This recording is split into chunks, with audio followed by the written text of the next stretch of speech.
Okay, good evening everybody. Welcome to C++ London Uni.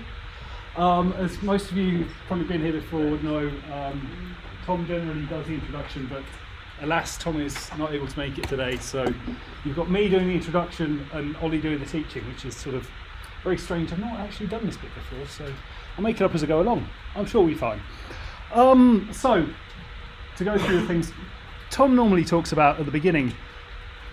As most of you know, we unfortunately are looking for a new home, somewhere that can host us permanently. So if there's anybody who knows of somewhere that we could meet on a weekly basis, a group about this size, will be able to host us for free because we're a non-profit organisation, that'd be absolutely awesome. So if you can think of anywhere, come and talk to me or to Ollie, or email us, or let us know some other way.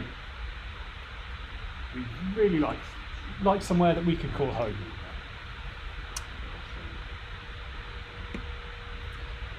Next up, again, this is something probably most of you know, but our lesson structure. We're all here on a Tuesday to learn about C++. This is when we have the lectures, we have the exercises, we have me, or we have Ollie standing at the front telling you all about C++. Right? That's half of what we do. That's half of the story. The other half happens on Thursdays. We have our workshop sessions, because as people who've been to this many times and heard me doing the introductory bit, I always say programming is a bit like learning to play a musical instrument, right? You can read all the theory that you want, and you can have the lesson, but if you don't do any practice, you're not really going to get much better, right? Practice is the key for learning anything, and for programming as well. So that's why we have these sessions on Thursdays. They're usually in the bar area here. It's quite an informal thing. Come along, bring your laptop, work on the exercises. It's a really good opportunity to learn. I recommend everybody who is able to come along to those. Ollie is usually there. If he can't make it, somebody else, some other expert is hopefully there to help you out. So yeah, please, this is not the entirety of it. Come along on Thursdays as well.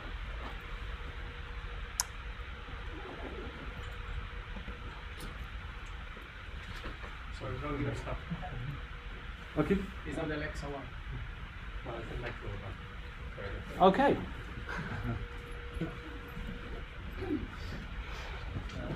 Right. Anyway, yes. As I mentioned, we're a not-for-profit organisation. We're giving lessons for free. I don't get paid. Ollie doesn't get paid. Tom doesn't get paid. We want to do it for you guys, to get you started with C++. Or programming in general. But unfortunately, you know, things in this world cost money. And for that reason, we've set up a Patreon, depending on how you pronounce it. If you can spare a few pounds a month, if you enjoy our lessons, if you get something out of it, please do think about donating. Go to just that web address you see, patreon.com/cpplondonuni. You can read all about it there. If you can spare a few pounds a month, that'd be awesome. We're also looking for corporate sponsors. So again, if your employer or anybody else you know of you think might be willing to support a community organisation doing hopefully good work for free, then again, please get in touch with us. And finally, a more informal way you can help out by buying this man a beer or a meal after the session. Or this man. I can tell you from experience, it's thirsty work standing up here, talking for a couple of hours. So he very much deserves a pint afterwards. So if you come with us to the pub, please do shout Ollie a drink. One other way you can support us, we're selling these USB sticks. They're completely bootable environment. You can just plug them into your laptop, reboot, and you've got a Linux development environment with everything you need right there. So if you don't want to mess about with your laptop, you know, with a permanent installation, or maybe you've got a company laptop which you can't install things on, these are a great option. And it helps support us as well. Right, so these are £15, is that right? Suggested price. Suggested price. Feeling generous. So if that sounds like something you'd like, then please come and talk to me or Ollie. And finally, the last thing we want you to do, would like you to do, the last thing you could do to help us out would be give us a bit of a shout out on any social media you happen to use, whether that's LinkedIn or Twitter or Facebook, or probably not Facebook, but the other two. Please do spread the word, help get people here, help get people interested in us, and we can continue doing this and continue teaching you guys. And just finally, as I said, we're looking for a new permanent home. So we're, unfortunately, as most of you will know already, we're having to move to different places on week-to-week basis, which is rather unfortunate and something we'd like to fix. But in the meantime, that website, cpplondonuni.com, that is always got the latest information about where we're going to be next Tuesday. It's where you can register for the courses, register for the next sessions, RSVP on the website. So please do always check that every week to see where we are, or ask one of us on Slack and we'll probably just point you there. Okay, so that's it from me, and I will hand over to Ollie to take the second session on object-oriented programming. Thank you very much. That's the thought that counts, just. Okay. Right, let me try and position this stuff because unfortunately the microphone's in the laptop and no one's going to hear anything. Paradigms? Programming? I like the word paradigms. So. Paradigms, yes. Okay, so as always, the obligatory slide that has to follow our intro, which is an extension to the intro, which is feedback. But this is relevant to our lessons, of course. We do love to hear from you, and of course we do have our own channel on the CPP Lang Slack. You can just go to slack.cpp.al, that's Alpha Lima, that's not an I, to register. It's completely free, of course. Slack supports multiple work groups, so don't worry if you have a work Slack, it won't interfere. You just have two little buttons, one for each. Right, so with that out of the way, let's just recap.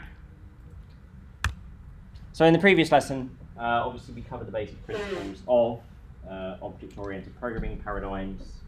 How many of you were there for that? I see several familiar faces. Yeah, excellent. Okay. So this is following on from that essentially, but we're going to sort of briefly go through a few pieces. So of course we learned that classes can be composed or inherited from, and that you should prefer composition over inheritance. Generally, there are of course exceptions, and we're going to learn a very good one of those today, in fact. But generally, obviously, prefer to compose your classes rather than creating crazy big hierarchies. And of course, we learned that classes can contain data. It could be other classes, could be anything. They can contain functions, member functions specifically, and there's another kind which we're going to get into today. And of course, they can have other types, i.e. a nested class, for example. We learned that visibility of these things above, so data, functions, types, can be public, protected, or private. And we also learned that inheritance itself can be public, protected, or private. We focus on public because it's the most useful, and we'll continue on that theme today mostly. And as I've just said, it applies to the concepts of the class and anything it inherits from. So I'm getting ahead of myself now. We also learned how to create a class. So we had an exercise at the end, which I hope all of you have done either during the lesson or in your spare time. Yes. Oh, I'm getting slightly. Yes, okay. But the classes we created last time were sort of completely self-contained classes, right? They had their data, they had their functions, but the exercise was relatively simple. We're going to make it a little bit more interesting today. So the first thing is that we usually want to split code out of a class, both for performance and security. And when I say split the code out, in the exercise that was done last week, you declared your class, so you'd have class student, it would have a member function, and then you just wrote all the code, just all in one place. usually what you want to do is you will have the class and the functions, but the code for those functions will live in a CPP file or .cc, whatever file extension you prefer. But the point is that the header simply has the class, the members, the code those members execute, you separate out, which gives you faster compilation times. You don't necessarily want other people to see that code, right? You can build a library and then they can access your header, but they can't actually see what the code does behind the scenes. So, let's first talk about static data and functions, and as usual, I've included a quote that I found amusing, which I don't necessarily agree with. These are just ones I find amusing. From good old Linus Torvalds, C++ is a horrible language. It's made more horrible by the fact that a lot of substandard programmers use it to the point where it's much easier to generate total and utter crap with it. Well, in fairness, when he made that quote, C++ 11 didn't exist, and I kind of agreed with him back then. But we've moved on. We've made it better. So we're going to first of all talk about the static keyword. So in much the same way that the word class is a keyword for making a class, we have this keyword called static. And in the context of a class, so you can use it elsewhere, but that's a completely different meaning. We're not focusing on that. In the context of a class, this is talking about shared data. So last week, of course, we learned that each class instance has its own versions of that data. So I instantiate one class, it might hold a string, and that instance has its own string. And I might instantiate another instance of the same class, but that one has its own separate string. Static differs from that significantly in that we're now talking about one piece of data that all of those instances that the users construct can share.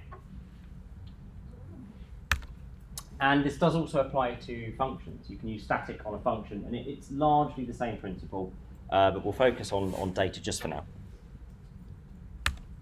So the crucial concept is that every instance of a class will see the same exact static data member. So you write that member. Doesn't matter how many instances you have. If you refer to that, that is the one they will see. If you modify it, everyone else sees it.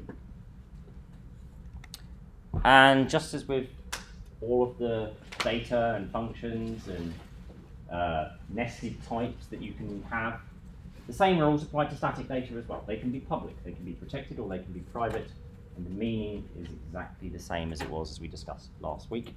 How many people would like me to go over what public, protected, and private mean? Yes, no? Raise your hand if yes. 1 for yes, 2 for yes. Right, I'll just quickly go over it. So, public means that everybody can see this thing. Everyone's allowed to read it, write it, whatever they want. Or if it's a function, it means everyone's allowed to call it. Protected means that only somebody who is inheriting from your class is allowed to see it, read it, write it, call it.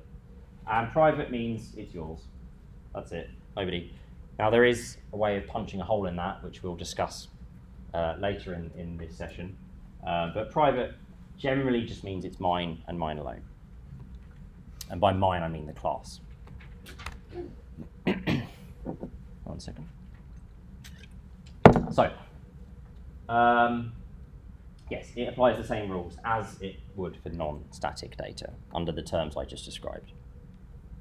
However, do aim to minimize your use of static data. From a design standpoint, if you rely too much on using these statics to sort of punt stuff around between instances, it gets very complex very quickly and very messy. It makes your code less maintainable, and it also generally ends up in causing you to tie another class to another, one class to another, effectively. So try not to use static data. However, with that said, if you have a piece of I suppose the word static kind of is yes. When you say tie one class to another, do you mean one instance, different instances of the same class together? Correct. All those different instances will see the same static. So there is one sort of good reason where static works for you, which is where if you have some value, right, it could be a string, and it doesn't matter what it is, but you have some piece of data you're going to set up, and you're never ever going to change it, and all of your instances, they're just going to read it, they're never going to change it again, then static's probably fine, that probably makes sense. They can all just read from this single value in memory, and they'll all share it because they won't change it. Do you tend to define all that in a list at the front of your main header file? The statics. Yeah. I mean, I rarely use static, to be honest. But if in the case that I do, I might. There are other ways to have a sort of single piece of read-only data where you don't necessarily have to use static. Depends on how you've organised. It's a matter of organising your code, but it's perfectly valid, and I would not consider it bad style to do so. One of the reasons that I sort of advocate for this sort of read-only is multi-threading. If you're building anything large and scalable, you're going to expect multi-threading. The average CPU you buy now isn't just one super fast core, it's several, which means you then need to multi-thread to actually exploit all those cores in your CPU, which then means that if you have a piece of static data and you have multiple CPU cores specifically writing to it at the same time, you have a problem. And then you're saying, well, I might have to acquire a lock to only allow one thread at a time, and now you've lost performance. Whereas if you're reading, generally in C++, simply reading is completely fine. Multiple threads can read from the same piece of data, no problem. So aim to make your statics preferably read-only. If you can make them const, even better.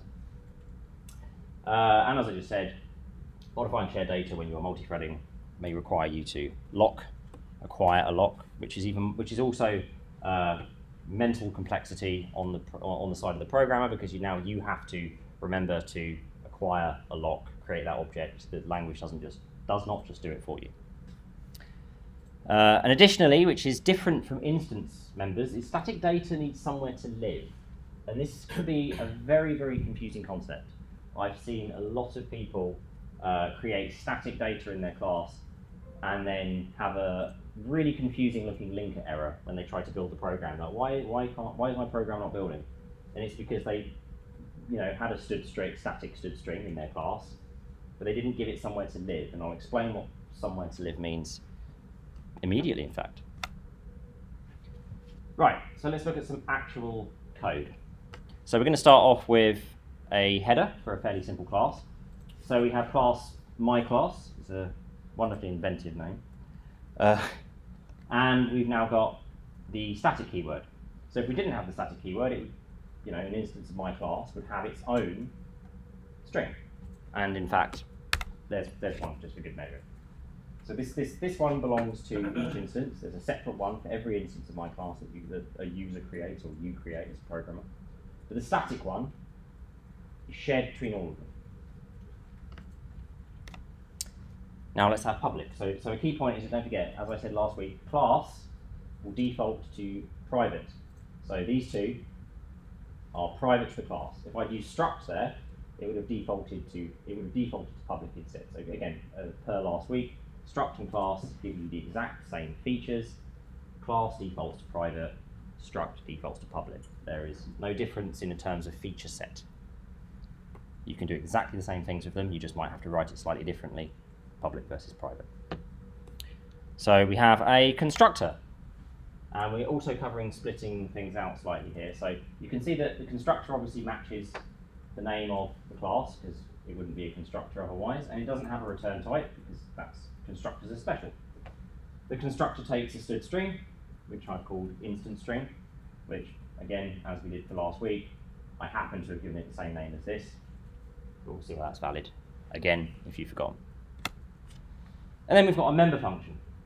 So this function is called concat, which, as you can guess, it's going to concatenate two strings together. You can also probably figure out which two strings I'm going to join together.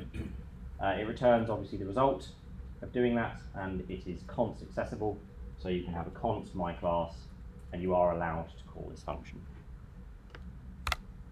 And then finally, we close everything off. So we've opened, closed, and then a semicolon, as the language requires you to put when you have a class or structure declaration, or definition rather.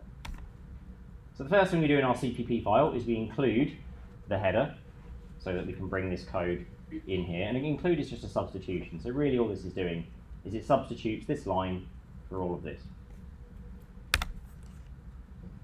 So now this is the where it lives part of what I was talking about earlier. So we have the declaration here. We say that there is a static std string called shared string, but we're just saying it exists. We haven't actually given it somewhere to live. And this gives it somewhere to live, and it sets it up. So the type is a std string, which is the same as this, it has to be. The place it lives is my class, of course. It's a static inside my class. We use the scope resolution operator to then say, okay, inside my class is shared str, which obviously matches this name here. And we've decided to call, initialize it to the word appended with, if you might notice, a little empty space there, which will make sense. Which will make sense in a second. So the first thing we need to do, or should do just for style, you don't have to do it first, you could do concat first, but it doesn't really make sense to be out of order, is do the constructor. So again, we say in my class, which matches this, we are then defining the constructor for my class, which obviously has the same name, so you know the colours line up, right? This is blue, this is blue, this is yellow, this is yellow. It takes a std string, again the same, and the variable name is inst_str.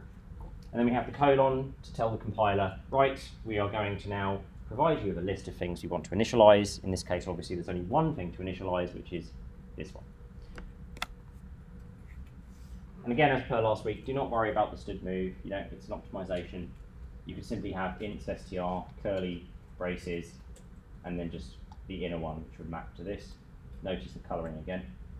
And then finally, you close it off with a body. It doesn't need to do anything. The constructor could do something. I could, well, whatever I want. I could print to the console, but I don't need to, so it's empty. But you have to have them. And now for the member function. So again, the return type is std string, which matches the return type here. Again, we have to tell it the member function lives in my class, so we have my class, colon, and the function name, and that it is const accessible. We open the body. Nope, too many. We open the body, and it's fairly simple, right? We have a return statement, which is going to obviously construct the return value from the instance string, and it's going to append this one, the static, which is, of course, appended. So you can see, and we're using this in a read-only fashion. So,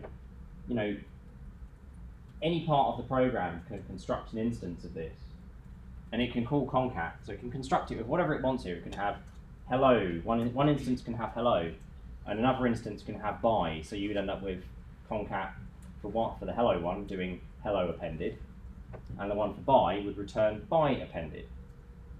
And you can keep on going, and they can all run on multiple threads, and it would be fine. So,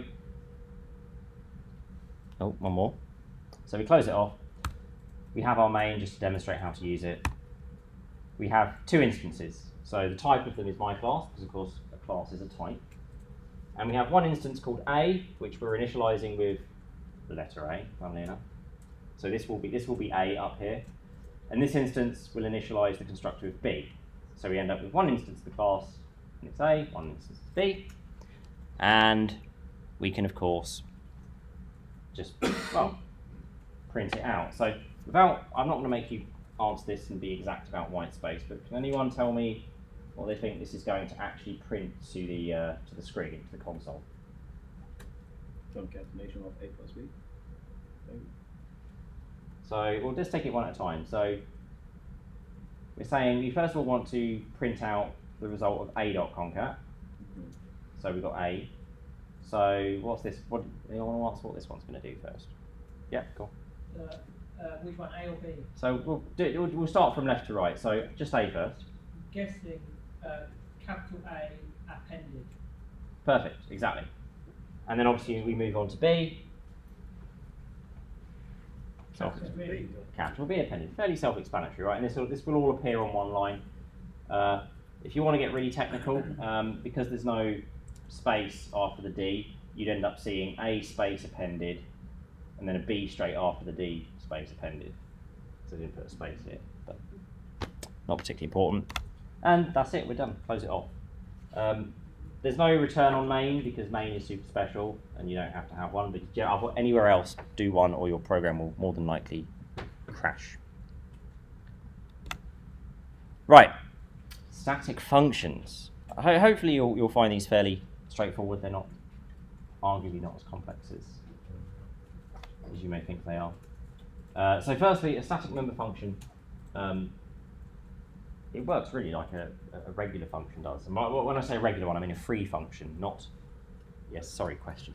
I was just wondering if on the slide before, as you declared the static variable in the private scope. So I have a static variable here, yes. So the first instantiation with A, it actually writes a value into the static. No, this writes a value. This value, so this is calling the constructor, yeah? Yes. So we go to the constructor here, right? Which is this argument, yeah? Oh, okay. And then we initialize our member, which is this one, right? See the color? So they're like, so inst str to inst str with the argument that was passed. It's not touching shared str. These have a different name, right? Shared str, inst str. Yeah, I think he's asking when does shared STR get initialized? I was Oh, I'm sorry. When does this get initialized here? wondering whether when A and B both trying to access actually a private member, whether that should throw any error.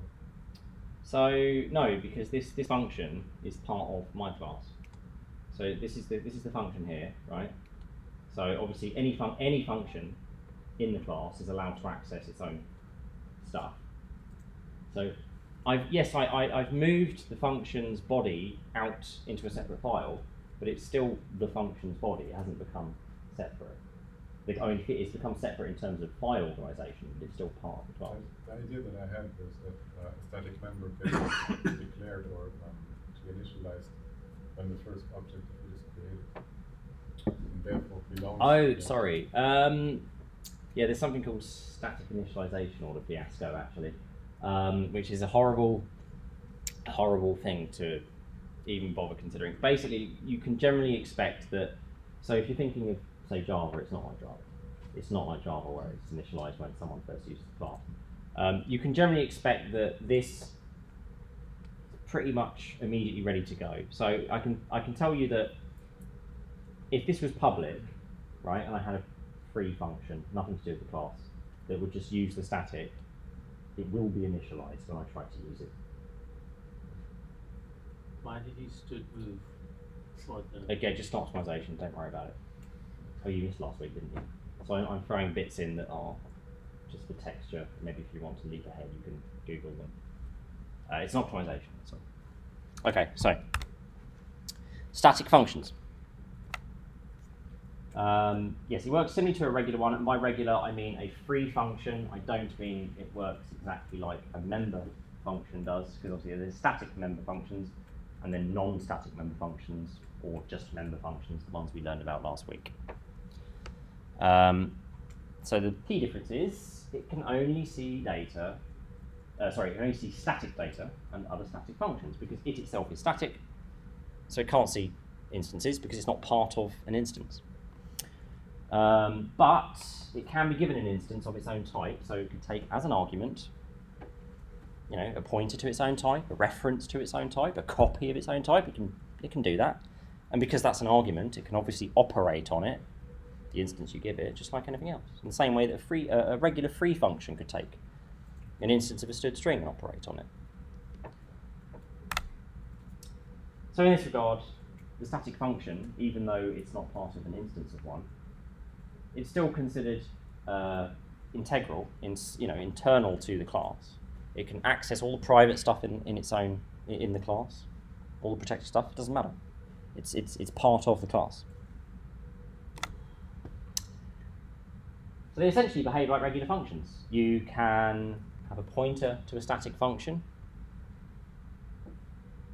So what was that question? No. Okay. You can have a pointer to a static function. You can call them directly. You don't need an instance of the class. You can just do my class : the static function, which we should see in a second.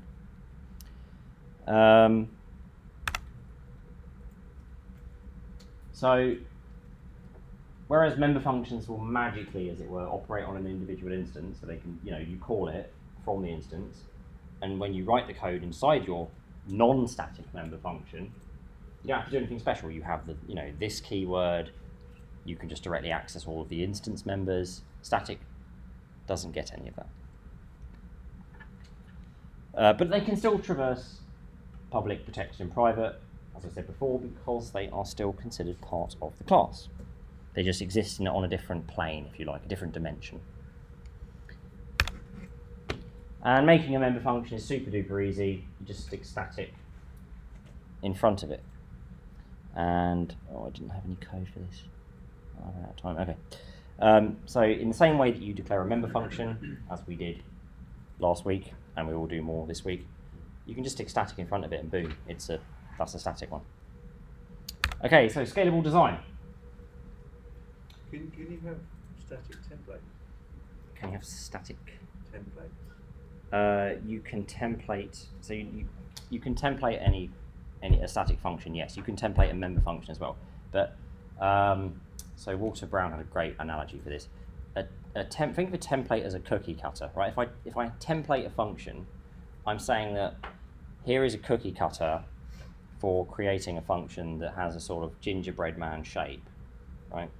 So I might make one out of actual gingerbread, but I might make another one out of cookie dough. So the gingerbread, as it were, is like it takes a std string as an argument, but the cookie dough it takes an int as an argument. So templates represent the cookie cutter, right? So I can sort of tell it, yeah, do a std string one, so it punches out a function that takes std string, and I say do an int one, so it punches out a function that takes an int. But the template itself does not exist, right? You have to feed in those types for the template for it to actually create a concrete version that's usable. Yes, so again, another great quote. Always code as if the guy who ends up maintaining your code will be a violent psychopath who knows where you live. So, first of all, what is scalable design? Sorry? What if you think you did do it that way, but the guy still didn't get it? So you're gonna die. Or get fired, one of the two. It's you in 6 months. That's why it knows where you live. Yeah. And you've forgotten what you've done, and you want to kill yourself. Yeah, or possibly, yes. So scalable design, it's an oversimplification of a very broad term. It sounds really good. Everyone loves these enterprisey buzzwords these days. So they're great to use in interviews, trust me. Really? Absolutely. There are... What about service-oriented architecture? Sorry, service-oriented architecture, yeah, I mean, that's even worse. Now we're going right down the deep hole of nonsense. But there are a number of key goals when it comes to designing your classes, and I did touch on this last week, of course. First one is really reusability. Make your classes reusable. This isn't always possible, right? In the architecture of a program, it may do a very specific thing that you're only going to need once, but you are going to need it nonetheless. But at least, well, we'll get onto it in a second, but aim for reusability, right? Std string is a class, and it's incredibly reusable. Std vector is a class, and that's incredibly reusable. We've all used it many times, right? I use it on a daily basis. Aim for maintainability. This is a tricky one, really. It requires you to organize your code. It's possibly one of the hardest things to do. Don't let your member function, oh no, I just killed the slides. Oh. Please come back, I'm praying. Oh, there we go. It's arguably one of the hardest things to do. So don't make your member functions have too much code in them. Try and split functionality up. Don't try and put too much functionality into one class. I don't want to read a class that's 2,000 lines long. You can arguably have thought of a better way to structure that and split that up into probably more classes, right? If a class is a few hundred lines long, that's fine. Componentization is the key. Provide convenient abstractions. So, what is a std string really? Under the hood, that's just manually managing some memory for you, right? You want to store some characters. But it takes care of getting the memory for those characters. It takes care of then copying in whatever you want into it. It takes care of releasing that when you're done with it. So that's the idea of a convenient abstraction. The same as std vector. It takes care of getting more memory when you want to add more stuff. It takes care of cleaning up that memory. All those things, convenient abstractions. And good code is easy to understand code. Don't try to be too clever. Don't make a, for example, well, if you're just starting out, this won't matter to you. But don't go and create massive template classes that do loads and loads of crazy stuff. I mean, maybe if it's something you'll never ever have to touch again and it has to do a particularly flexible thing, fine. But it's one of these cases where you end up over-engineering the problem and producing code that is extremely hard to read and maintain. Once you do genuinely need some functionality, okay, implement it then. And as I sort of said before, don't pack too much code into a single class, or even a function. Just keep things split up, right? A function that's 10 lines long, it's easier to understand than one that's 100 lines long. And ask for advice. Where you ask for advice is of course crucial. Stack Overflow. If you're a beginner, maybe you're gonna sort of not have a great time if you do that. But of course you can ask us. We have our Slack, as I mentioned in the feedback slide at the beginning. Do ask for help, especially when you are coding. If you've got code examples, you're stuck on a problem. You have shown that you can show that you've researched it and you're stuck. You can generally get on with people and they'll help you. There's a great channel also called #learn on the CPP Lang Slack where we are as well. So lots of friendly, helpful people in addition to us there as well. So let's have a quick look at what I'm going to call a class all-in-one. So copying from last week, we have our lovely struct student. So of course, again, it's a struct, so everything is going to default to public. But then I want some private stuff, so all this blank space we'll get to in a minute. We're going to have the first name, as we had last week, which is again, just mine, no one else can access this. And the last name. Both of them are strings. It's the student's first name and last name, makes sense, right? Then we'll have a constructor. So again, the constructor does not return anything. There's no void here or anything like that, you can't have that. And the name, it's a constructor because the name of it is the same as the type, so student. So one argument is the first name, so you can construct it with some string for a first name and some string for a last name. We then initialize this down here from this, we initialize this, we initialize the first name here with the first name here. We then initialize the last name here, last name here. So again, we've got, this is, have you all seen this from last week? No, you weren't here last week, were you? I've seen things similar. Okay. So we have a first name member function, which returns a reference to a const string. So it doesn't return a copy, it's a reference to it. It is const accessible, so if you have a const student, you can access it. Don't worry about the ref qualifier or the no except, they're just decoration, as I said last week, same thing. And again, last name, it just does the same thing, but it's the last name. We have a set name, again, this is all stuff I showed you last week. Of course, we have to use this because of the fact that first name and last name match. Very quick. The member function, yes. When you said const accessible, I thought that const there means. Which one? This one? Yeah, I thought the const in that sense means that you will not edit any of the member variables. Well, it means that too. So it means that someone with a const instance of student is allowed to call this function, but it also means that this function is not allowed to modify any of its data. Yeah. That will be a compile error. So it's a two-way contract, as it were. I see. In your set name, if the arguments, if you just renamed the arguments fn and ln, would you need this? I would not. So because these happen to be the same, this is to demonstrate how you would do it. So if these were not the same, so there was fn there, ln there, I wouldn't need to use this with the arrow. I could just put first name equals fn, last name equals ln. Close the function off and close the class off. So let's split it up. Bit of a bigger chunk here. So again, we've got the constructor. We don't have a body. We've got the first name, don't have a body. Last name, don't have a body. You still have to decorate it. So we've got the const accessibility, this type, we call it type information. It still has to be there. It's just the curly braces that we cut off basically. So from out of these, purely remove the curly braces. and the stuff inside it, of course. Again, set name doesn't return anything, takes first name and last name. We have the private member variables, and we're done.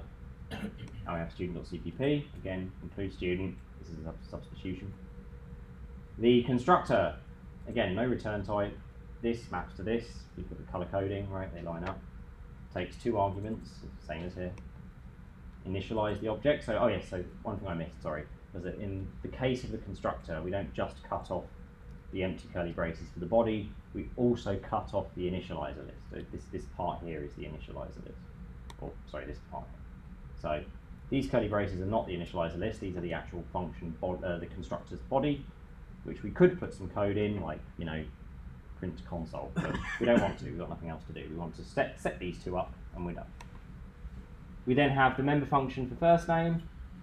So again, we have to preserve or match the type information over here. So again, the return type is a constant string ref. It lives in student, and it's called first name. It's const accessible, and we have the L value ref qualifier, and it is no except. But don't worry about these 2. Return first name, same as you saw before. Unsurprisingly, return last name. Set name. All the same stuff, we've just moved it over. So now let's get on to something more interesting. Interfaces. So crucially, interfacing is a concept. Some languages let you use this concept as an innate part, an innate piece of syntax in the language. So a good example of this is Java or C#. There is literally a language keyword in Java and C# called interface. They explicitly cater for the concept of an interface. But it is basically just a concept. So other languages provide you tools to build it yourself, and C++ is such a language. C++ does not explicitly have a key. It does not have a keyword for interface. It's not a pure concept, but you can build that concept yourself. In terms of interfaces, I'm very sorry, I've got someone messaging me. In terms of interfaces, essentially they allow you to plug implementations into other implementations. So imagine that I have, well, a logger, in fact.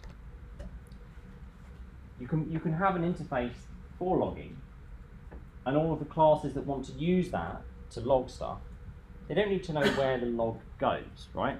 You could have an implementation of this interface that logs to a file. You could have one that logs to the screen. I can write classes that want to log, and they just know the interface type. And because they only know the interface type, I can choose what to plug into them. So when I'm debugging, I might write a line that gives it the one that logs to the screen because I'm working on it. But then when it needs to go to the servers, no one's going to be reading the screen of a server. That needs to go to a file, so somebody can pick that up and monitor it. So I can then plug the one that writes to a file in for production purposes. And the crucial point is that this code doesn't know the implementation behind it, with an asterisk, however. Which, why did I put an asterisk? I've forgotten why I put an asterisk there. I usually mention, wait, my notes. No notes. Yes, it doesn't know the implementation behind it. Why would you possibly punch? No, okay, so it shouldn't know the interface behind it. There are ways to take an interface and then do what we call, is it downcasting or upcasting? I can't remember which way you called it. I call it downcasting. It's always the opposite one. I think is the point. Anyway, the point is that you can do something that's basically bad design, really. Is you can take an interface and you can use a feature in the language called static cast or dynamic cast, and say, well, you've given me this interface, but I'd like to actually say, is it one of these? Is it this implementation? And then at runtime it can go yes or no. And if it is yes, then you can maybe use some extra functionality that that particular type had. But it's just bad. It's just bad design. Don't do it. The whole point of using interfaces is that you don't need to know what is behind it. And interfaces make your code more testable. So if I'm taking a kind of logger, maybe in a particular scenario, I need to log a string, that says, some fatal error. Well, if it only knows an interface, I could write a class that just tests it. So my test class will implement the log function. So the class I'm testing will call log, but I've plugged my test class into it.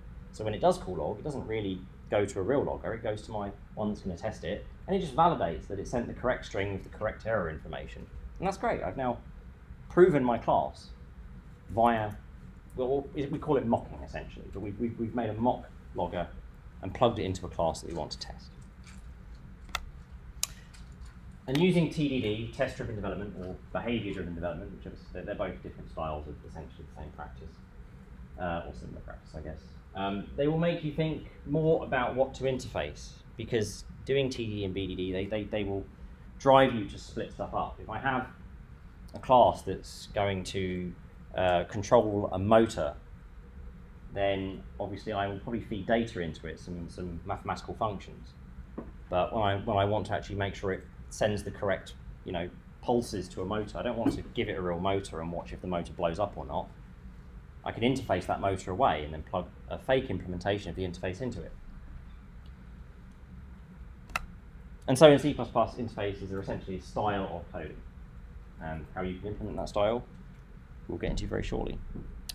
But the key point is that we use something called virtual, which is a keyword, to achieve this style. So again, in the same way that class is a keyword and static is a keyword, virtual is also a keyword.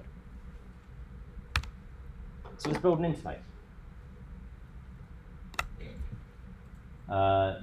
On the theme of logging, we've got what I'm calling iLogger. So obviously the I is just going to be there to help you know that it's an interface. You can call it whatever you want. I find it idiomatic to use I in front of the name, just so that if someone's looking and they see I, they know, oh, that's an interface. You don't have to, but I think it's good. So since it defaults to private, and I don't actually want anything to be private, we'll just make everything public. So the first thing we do is we create a member function, but it's going to be what we call pure virtual. So we have this lovely virtual keyword, which is essentially the way you tell the language, someone's going to be allowed to override what it does. It's going to return a reference to our own type. We'll see why that's useful later. The name of the function is log data. It takes one argument, which is a const string ref. We call it message, doesn't really matter. And this equals 0 here is telling the compiler that I'm not implementing this. There's not going to be any code to run. I'm not making it actually a usable function. I'm just creating a declaration for something that's going to dispatch to a real implementation. You don't have to do this. You could give it a code body, and someone can still override it. You could make this do something, but in this case, an interface shouldn't, because the concept of an interface is that it doesn't have any code to run. So we use this equals 0 to tell the compiler this is not going to be runnable. Somebody needs to implement it. We're going to have another virtual function to dump whatever's in the log. So it returns a std string. It's const accessible. This one is not, but this one is. So you can have a const iLogger, and you can still call this. And again, the equals 0 to tell the compiler there's no code. Can't execute it. And now onto the destructor. So we covered destructors last week. Obviously, when you're getting rid of the object, when its life has ended, the destructor is called. And a very crucial point is that in an interface, you should always make the destructor virtual. And the reason why you should do this is because you could end up leaking memory if you don't. So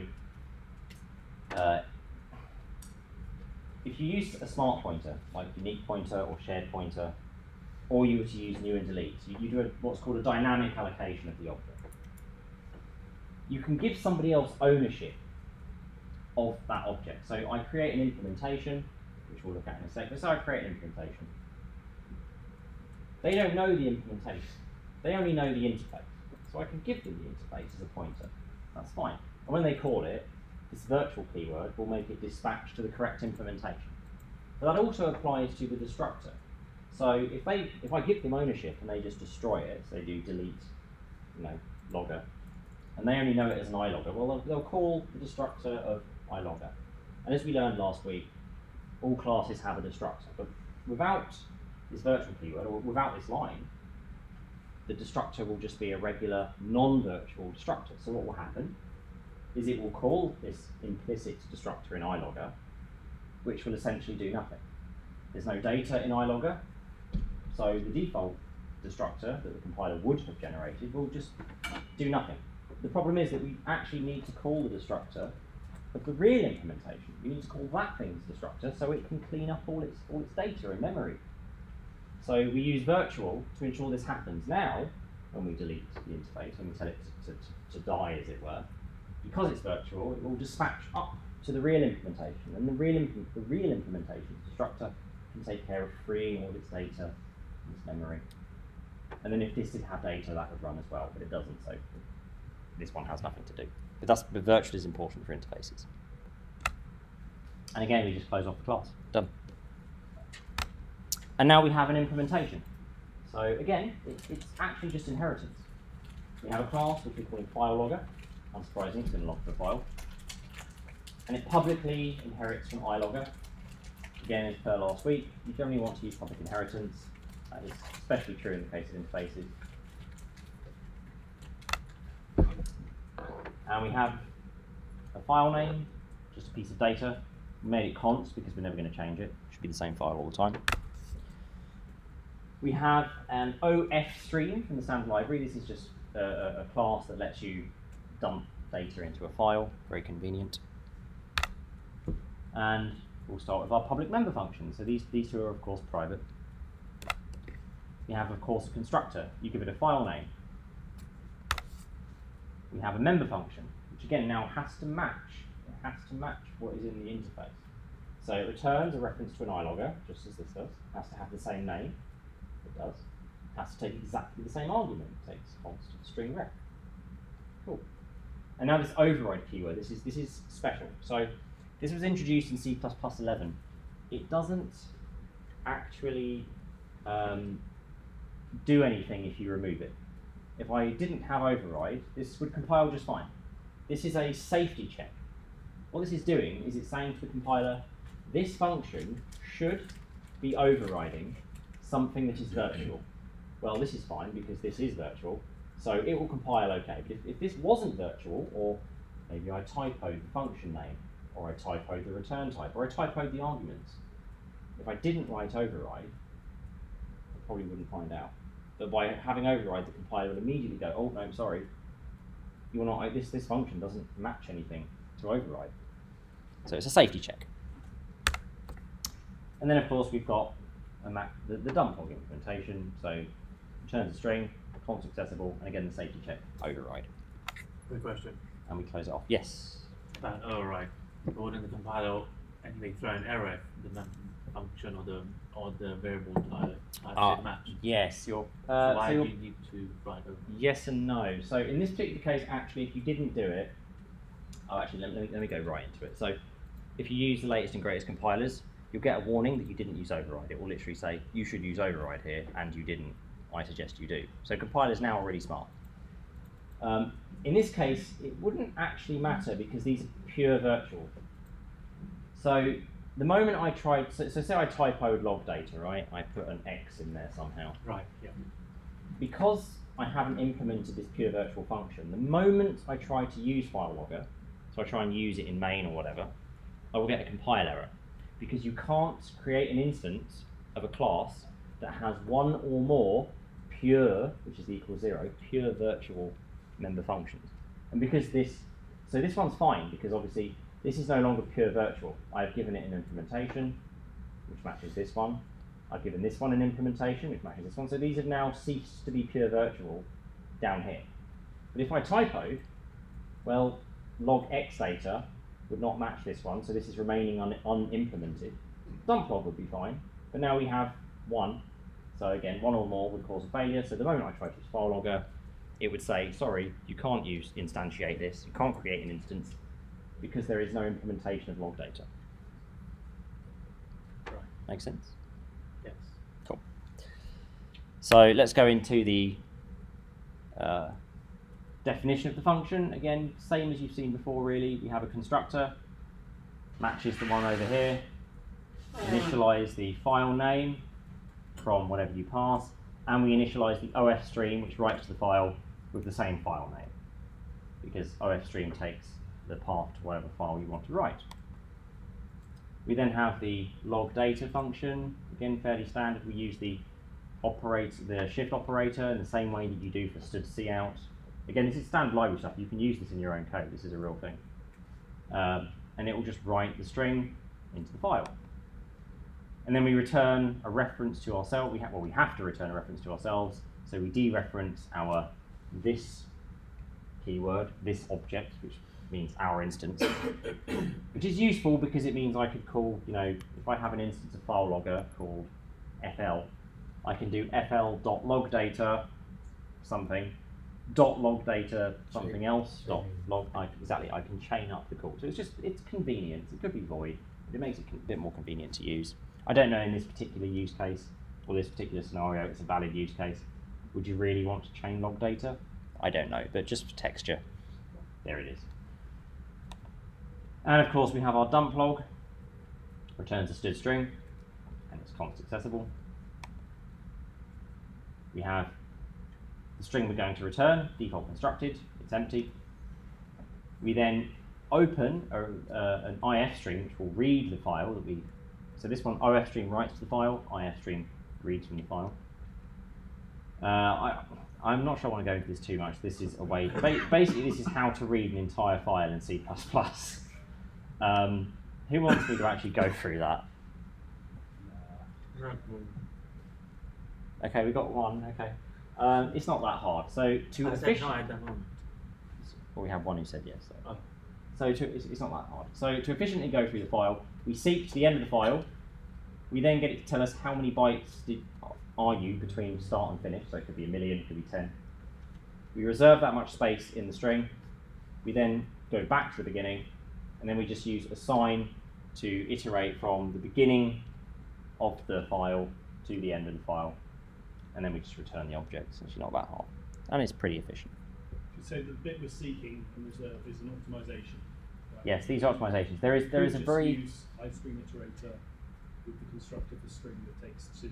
Yes, there is an example on Stack Overflow of how to read an entire file, and the author fortunately updated it. It's a really short piece of code, and it's also horribly slow. So this is actually reasonably fast. Anyway, understanding interfaces. And again, another great quote. Give a man a program, frustrate him for a day. Teach a man to program, frustrate him for a lifetime. So let's just re-examine our interface here. Same as it was before. Again, virtual allows us to override a member function. So we're, in this particular case, these are pure virtual, so you have to override them effectively. The equals 0 is the special bit that marks a pure virtual. You don't have to use this equals 0. You could give it a body, and so by default it would do one thing, but then somebody else could override it and make it do a different thing. So, but generally speaking, prefer interfacing and not having some default behavior. Just have no behavior and then have an implementation that creates some behavior. One or more of these pure virtuals, this equals 0, means that the class is only usable by inheriting from it and creating an instance of the inheriting thing. You cannot construct an iLogger directly, it's impossible, because it's pure virtual. The compiler will just refuse to go. Yes? It's a bit like an abstract class in that sense. It's exactly like an abstract class, Rather yes. Yeah. Or an interface, if you're doing Java. Again, you can also do the, the pure virtual. You can also make a destructor pure virtual. This is not a really nice thing to go into. Try not to do it. The only real use case for doing this is if you have no pure virtual member functions. If you have one or more pure virtual members, you've already made the class impossible to construct. But if you didn't, if you did have, say, a log data, and instead of being pure virtual, it actually had a body that did, stood cout and printed to the console. Now, and you had a dump log that would also dump the log and return it. People could construct that then because it's not pure virtual. So you could make the destructor pure virtual, But then you have to do something called providing a definition outside of the class, and it just gets horrible and complicated. Just have a pure virtual member function. It'll make your life a lot easier. As I said, try to avoid it. And as you just said, we consider this an abstract class. Again, these are not language keyword terminologies. These are concepts that we can use to express in English what things are. As I've been saying before, you can have code. You don't have to use this equals 0. You can give it a body just fine. It will work, and other people can still override it. It works fine. Derived classes can replace. And again, the virtual destructor is important. It avoids memory leaks, like I said before, because if somebody else takes an object that they have to destroy and they only know the interface, using virtual enables the destructor to dispatch to the actual implementation and prevents those memory leaks. So let's take a detour into virtual destructors, but I think I've probably said all I needed to before, got ahead of myself, but let's see. So interfacing allows us to give ownership of an implementation to something that is only aware of the interface. That's not entirely true. You don't have to give ownership. It's not a primary motivation for using interfaces, but it's a valid one. But the way in which we do that is you have to give the person who wants the interface a pointer to it. So they can't take a reference because you can't delete a reference, but they can take a pointer. You can call the language keyword delete, or preferably just use a smart pointer, such as unique pointer or shared pointer. But when they're destroyed, interface destructor is what gets called. And so making interface destructor virtual ensures that the implementation will be destructed, because this virtual keyword ensures that it will dispatch upwards to the implementation. And without doing this, we would not call implementations class destructor, and its memory would just sort of sit there forever. We've leaked memory effectively. So let's have another look at our implementation class. We inherit from iLogger publicly. Again, the override keyword is just a safety check. We're overriding every function that exists in iLogger, so people can go ahead and use this. It's ready to go. But other people can also inherit from us. So one thing to be aware of is that if I create another class down here that inherits from FileLogger, and they implement log data and or dump log, they don't have to. They can implement both, or just one, or none. But if they do that, they will have also overridden what I do. So now if someone makes an instance of their class, they can totally replace what these two do. But someone can take their class and pass it to somebody who wants a file logger. So if someone says, oh, I'd like a reference to a file logger, well, you could pass them a reference to a file logger, or you could pass them a reference to this imaginary derived class here. If somebody wants an iLogger, well, you can pass them either a file logger, or you can pass them this derived one, this imaginary one down here. And depending on which one you choose, you could either run the code that this one defined, or if it was this imaginary one, it would run that one's code instead. So you can keep on overriding, you can keep on deriving, and it will override the one behind it. But we can prevent it. Oh, sorry. We can prevent further inheritance. We're not lost. And the way in which we do that, or one of the ways in which we do that, is we can stick the final keyword on the class. Just stick it here after the file logger, before the colon, and that's it. The whole class is fixed. Nobody can inherit from us anymore. You don't even have to use any of this virtual stuff. You can use final on a class, any kind of class. Doesn't matter if it has virtual or not. But we can also get more granular. We can use final on the final keyword on a function. This does have a restriction. So if you want to use final, you use it in place of override. And that does two things. It prevents further overriding, but it also does the safety check that override does for you as well. You cannot use final on a function unless it's for a virtual. So that the base class must have declared it virtual. Something below you must have made it virtual. If it's not virtual, it won't compile. So it retains the safety checking. Yes, go on. Post a message from the internet saying they can't see what you're pointing at. Yeah, sorry, I will try to describe better, but feel free to remind me again if I slip up. So to recap, the final keyword on the class goes after the word file logger, but before the colon, and the final keyword on functions just replaces the word override on the member function. So you can see the word override there. And it still keeps that safety check, and it's only usable on a member function if somewhere along the line, somewhere down the line in the bases, it was virtual to begin with. So let's look at two ways to use an interface essentially. So this is a function, normal function, returns nothing. It's called log error. It's not part of a class, it's just a function. But it takes a reference to the interface. And this is important, it has to take a reference. You need an ampersand or an asterisk, so you can take a reference or a pointer.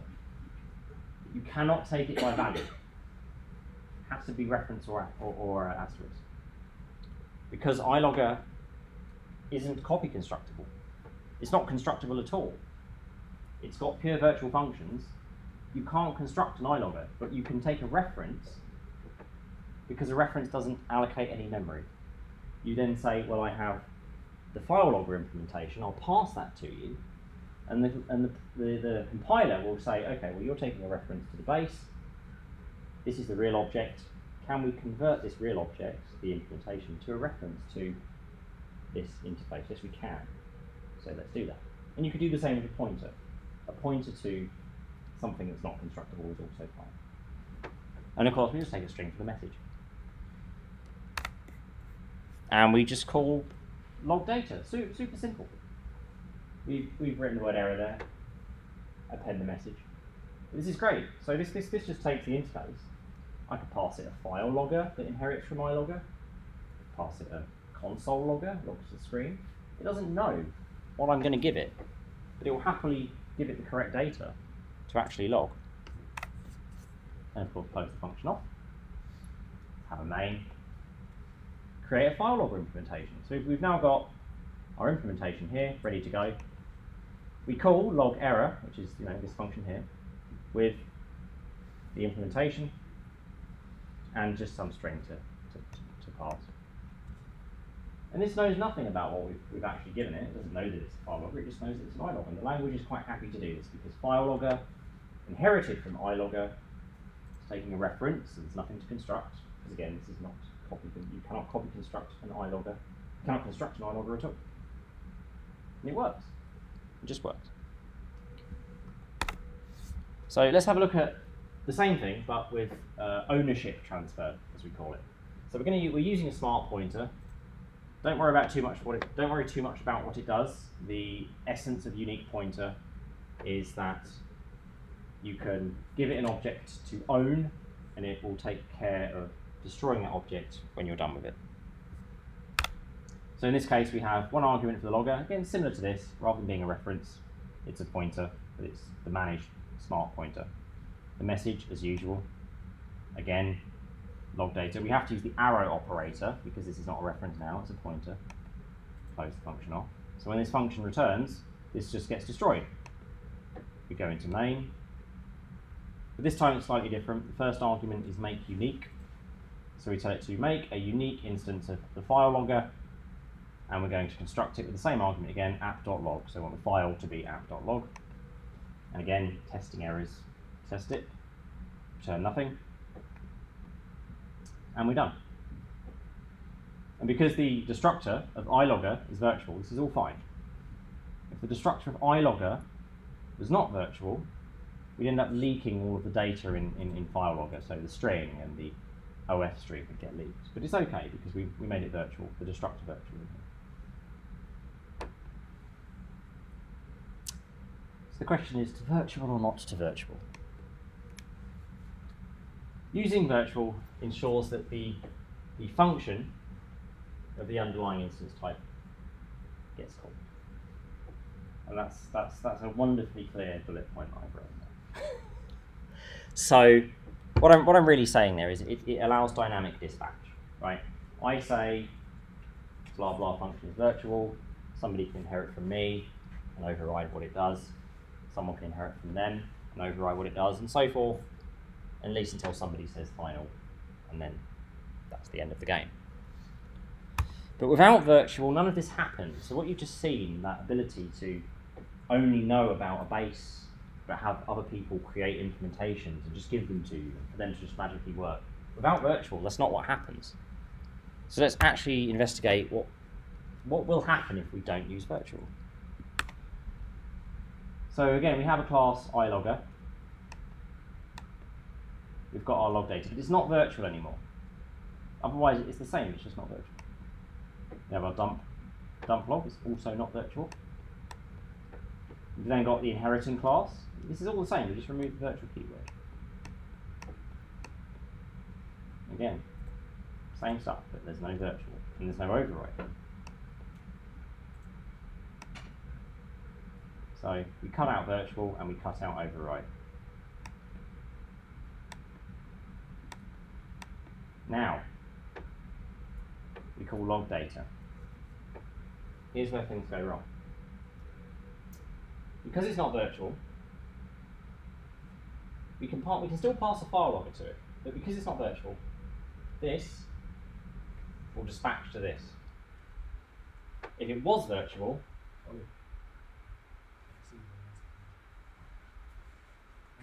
oh sorry, yes, I'm doing it again, yes. So because it's not virtual, the logger.log data in the log error function will dispatch to log data in iLogger. If it were virtual, it would do a lookup and it would dispatch to the log data in FileLogger. But that can't happen because there is no virtual keyword. They are effectively concrete. So even though it would still compile just fine, you can cast a FileLogger down to a reference to an iLogger. That's not a problem. These are no longer virtual. There is no dynamic dispatch. It would just go to this. And obviously, previously we had the concept of pure virtual. Well, it's not virtual anymore, so I can't have it equal 0. That's not legal. I have to give it a concrete implementation. But then this doesn't really act as an override anymore. The log data in FileLogger doesn't act as an override now. If you have a FileLogger, you can call the log data in FileLogger. If you know about the existence of FileLogger, you can use its functionality. If you don't know about its existence, tough.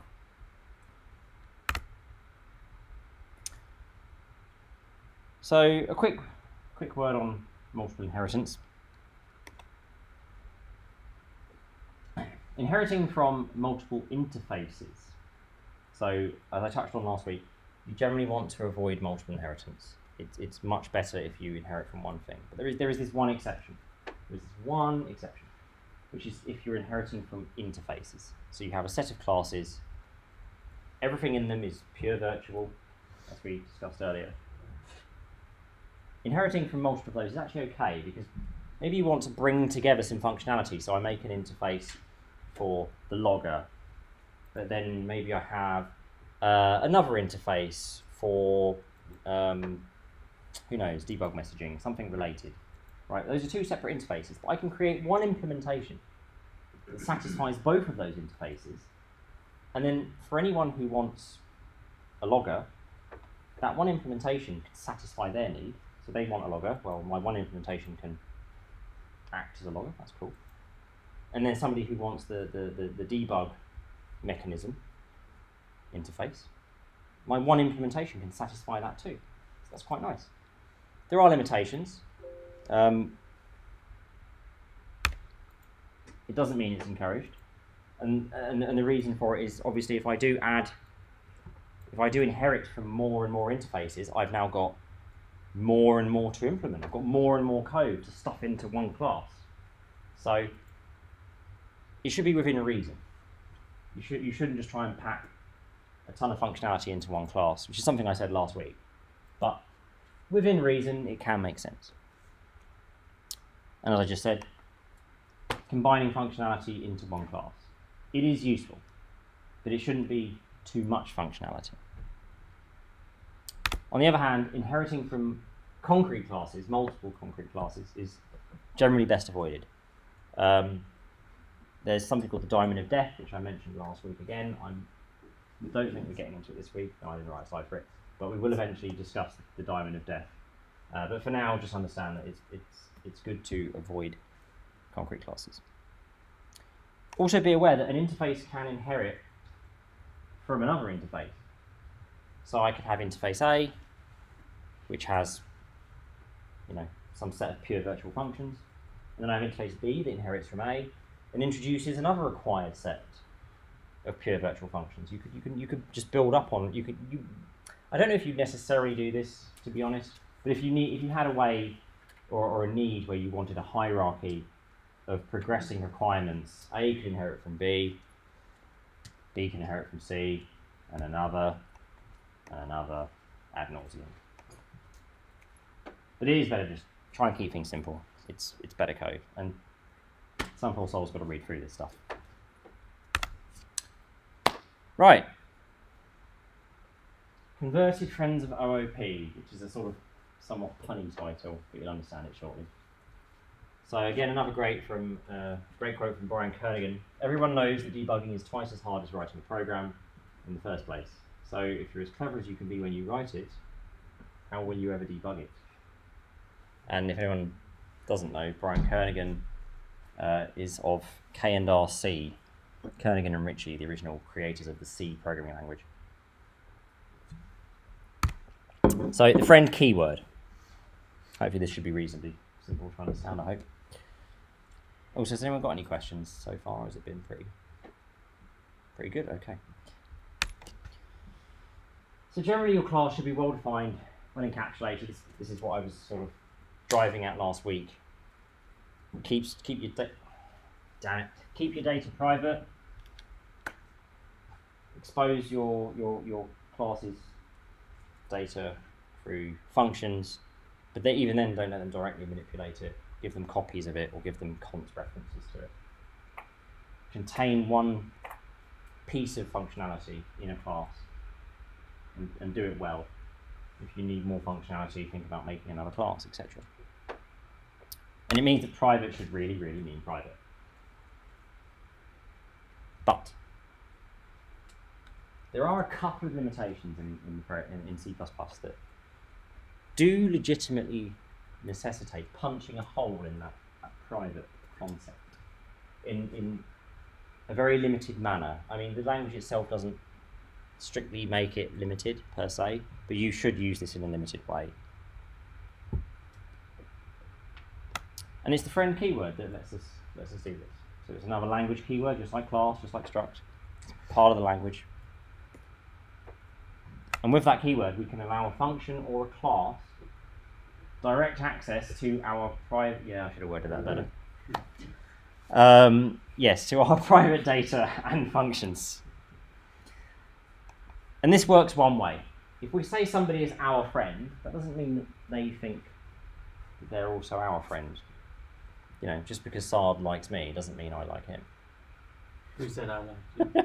I'm just picking on it. I'm just picking on yourself. So it is a one-way relationship. Obviously, you're free to make it two-way. This is not getting better, is it? You're free to make it a two-way relationship between your classes by having them both declare each other as friends, keep it together. And a valid use case is a friend function that prints your data to a std stream.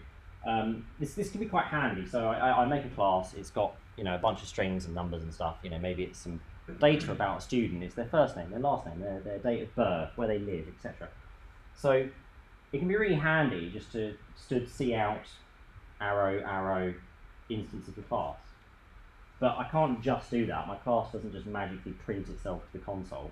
I have to write a function that will actually serialize it into a string and go to the console. So a valid use case is this std stream override, which I will actually demonstrate shortly. And if it's a friend function, it's not a friend class. Which maybe you can you put a friend class in line? You can't, can you?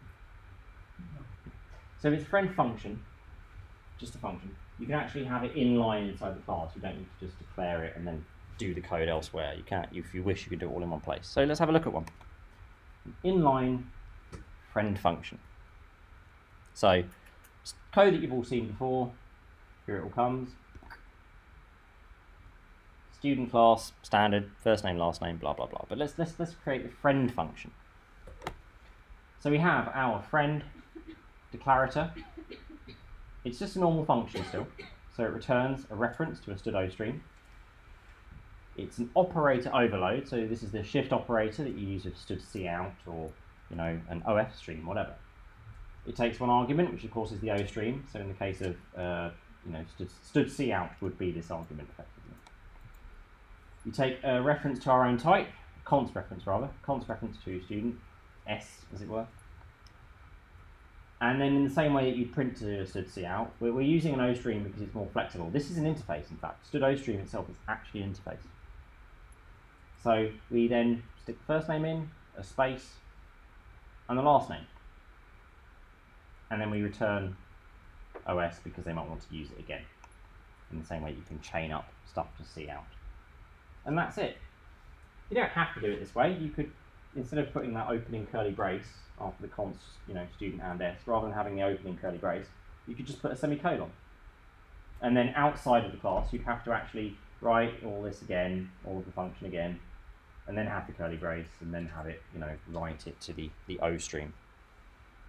What's that? Question there? Yes? No? Rhetorical question. Okay. So is this a member function? It is not a member function. So it's a matter of convenience that you can write it in line like this. The reason that this is not a member function, or rather the reason that it can't be a member function, is because it's an operator overload. So when we have a std_O stream, such as std_cout, if we invoke the operator on it, the compiler can't find an overload in that class for handling it. So we need a free function. We need a function that lives on its own, that can take both an O stream and our type so that we can operate on it.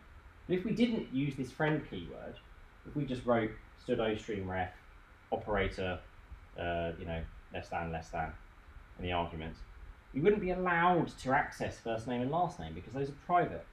Now, granted, technically it's not necessary because this is a member function. First name is a perfectly usable member function, and last name is also a perfectly usable member function. So you don't really need to do it in this example. It's kind of contrived.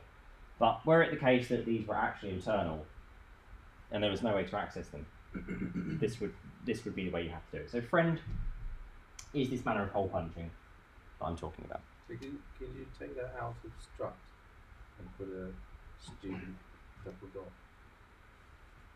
You do what, sorry? You take the thread that function, the operator overload, the operator This. double, Could you put the outside of definition struct. outside?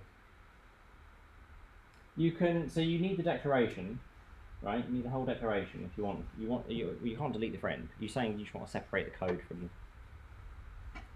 Yeah, I you've think got. So the curly braces you can get rid of, I right? think John's saying, can you put the definition of that function outside the class? Yeah. The answer is yes. Yeah. So you just get rid of the curly braces and everything inside them. Put a semicolon instead, and then outside of the class you just rewrite the whole thing. But you need down there. student double dot double dot. Oh no, not at all, not at all. So the friend, because it's a friend, it's not part of the class. It's not part of the class because it's a friend. But if it's outside of the, if it's outside of the, Yes, you would struct, not. How does it know it's related to student? Only because So it's not. because you've got the constant. No. So it's a lookup. So imagine this exists. Imagine this existed in its own right outside of the class. Yeah. Yeah. And you just had friends, std_O stream, semicolon. Yeah. So the arguments semicolon. This is just a lookup. So what happens is when the compiler looks at the function. So imagine this is outside. It sees it's trying to access first name, right? And it sees that first name is private. So without the friend declaration, it says no, can't do this, illegal, not compiling. But all it does is it just checks inside student and it says, does student have a friend declaration that says that this guy who returns this he is this operator overload and he has these arguments, has this class said that he is a friend? And if it finds that, it says, all right, fine, yeah, you can access it. It is not part of the class. So if you had 100 structs, it would have to look through the whole 100 and look for students. Right. Doesn't that take a long time in the department? 100's not much. I mean, it all gets passed into an abstract syntax tree, and considering how much code is in like the standard library, wouldn't worry too much. So, conversion operators, these are also really handy. Essentially, a class can implement a function that allows that class, say student or std_string, to implicitly convert to another type. You have to write the code for it, but then it can just be made to, you can get another type out of it, or from it. And this is especially useful when your class is acting as basically a wrapper for some other kind of type. And bear in mind that these conversions can be implicit or explicit. You can restrict them. So in the same way that, it parallels the behavior of explicit, which we learned about last week for constructors.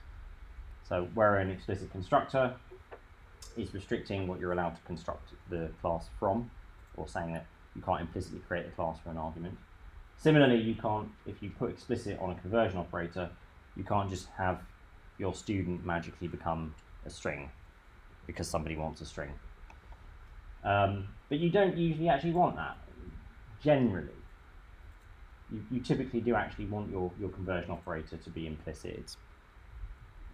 Someone's got to literally write static cast and then the type they want if you have an explicit conversion operator, which is a bit convoluted.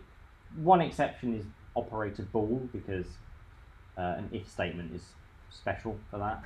But for any other type, usually you want it to be implicit and don't need. But they can be a double-edged sword. Things can go wrong. You can run into lifetime issues with conversion operators, and I'll have an example of how this can happen next. So I'm going to introduce you to a conversion operator and how it can go wrong. So we have a class called stringConvert. It takes a std_string, has a constructor, so it will just take whatever you want to construct it with and pop it in its member. And then we have this conversion operator. So this operator, so we start the function off, the conversion operator function off with the operator keyword. Then the return type comes after, which is a bit weird, but that's how you can identify it, right? It starts with operator and then it has the return type. So in this particular case, the return type is a const std_string ref. It's const accessible. Don't worry about the L-value ref qualifier, the ampersand or the no except, again, just being fancy. The key part is that this is the crucial part is operator const std_string ref, and it's const accessible. And it just returns a reference to the member. What's the operator? Sorry, I'm missing. What's the operator there?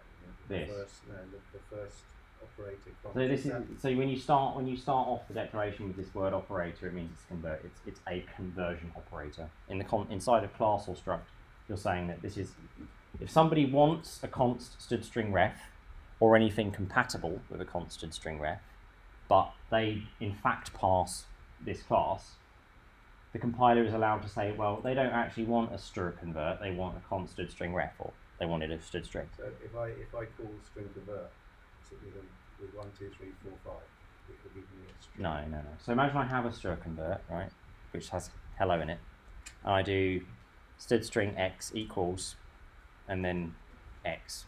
Sorry, std_string x equals some instance of this class, because it has a conversion operator. So if I didn't have this conversion operator, right, I just did std_string x equals some instance of string convert, it's going to error out. It won't compile because there's no way to convert this type to a std_string. It's not a std_string. It's its own type. When I add this conversion operator, now the compiler looks and says, oh, actually, this class has a function that I can call. It will bring out what the left-hand side wants. So the left-hand side wants a std_string. With this conversion operator, it can now convert the class to a std_string. Okay. Or a const string in this case. So this is allowing you to get from basically you are an A, somebody wants a B, so you're saying an operator B, in this case const string, right? If somebody wants a B, here's how to convert from A to B. That's what that function allows to happen implicitly. Okay, so if I say string convert, A equals hello. No, that's the opposite way around. That's when you have a B and you want to put an A inside it. So if I had string convert, and I want to put a string inside it, that would be an operator equals. Because I have, it's when I want a string, so I want B, so this is A, I want a B. So what would A, sorry, I'm labouring this point, what would A be then? If you do, string convert X, and then what would you define A? Would you put in the curly brackets if you're... Well, no, that's just a constructor argument. That's just this. That's what I can do with conversions. Okay. You can construct this class from a SID string. But it's when you have this class and you want to turn the class back into a SID string. Okay. Okay. So maybe this will make it more clear. So a regular function, it returns a reference to a constant string, which is incidentally the same as this, or crucially the same as this. It takes an instance of string convert as an argument, and it just returns it. So now you've got your example, right? So what happens is the argument is string convert, CVT, but we want to return CVT. Well, a CVT is not a constant string, it's its own type. But it has this operator, so the compiler will look and it will say, well, you want to return this, do we actually have a way of converting this? Well, yes, the class has got this function here, it will convert itself to the compatible type.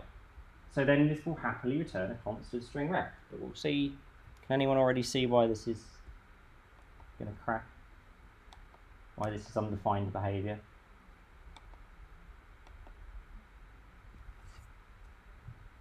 Does anyone know, can anyone see why this is a problem? Kristen clearly can, he's smiling. I mean, he's straight. Oh, wait, So clearly, not to say nothing. Why is it?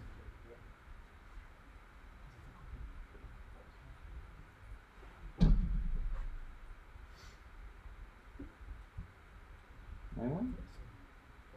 So I'll explain it to you then. So this argument only lives as long as the function does. So what happens is we call it here with our string converter. This one's fine, this is fine, but it copies it. So it takes this one, it copies it into here. This is by value. So this function now has a copy of the original. It will then call the conversion operator up here, which takes a reference, of course. It's not a copy now, we have a reference to the string. So it's returning a reference that lives in this copy, which will be destroyed by the time we get here. So we assign this to this argument, which has now been destroyed. So once this is returned, this is dead. But we will store the reference into this variable that is completely unusable. So this, strictly speaking, wouldn't actually crash until you try to use str. It's not undefined behavior until you try to use it. So in this particular example, this will run and you won't see anything go wrong.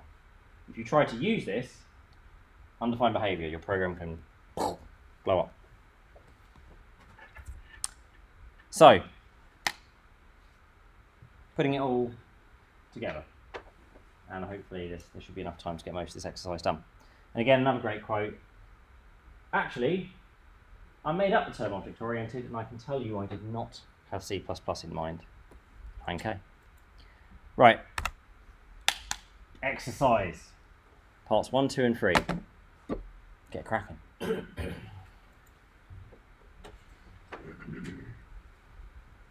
And Tristan, you haven't got a laptop out, have you? I have Okay, I will copy it then. That's okay.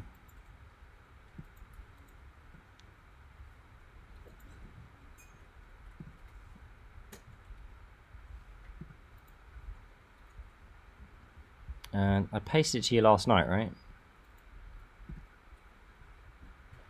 I did. Okay.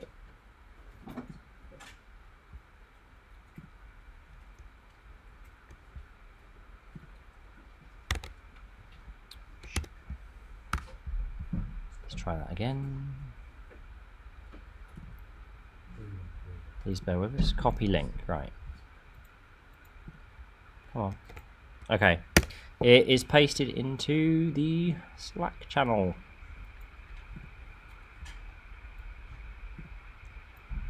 And in the YouTube.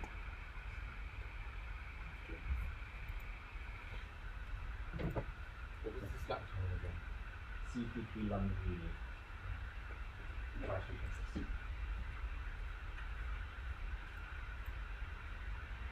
So you're in the channel or the entire workspace? Yeah, workspace, yeah, Slack. Let me get a pen.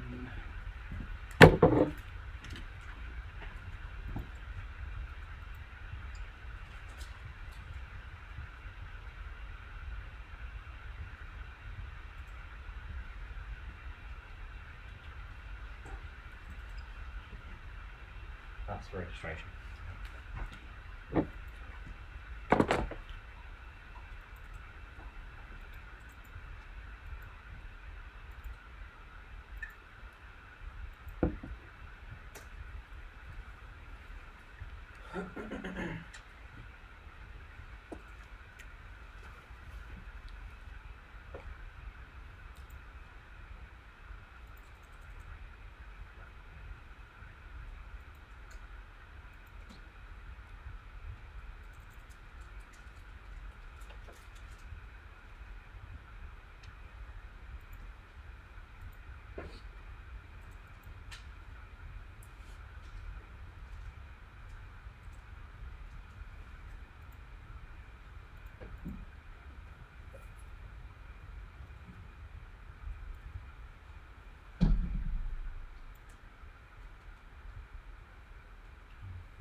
If anyone has any questions or needs help, feel free to speak up. Or if you have any questions about the slides, now's a great time to ask as well.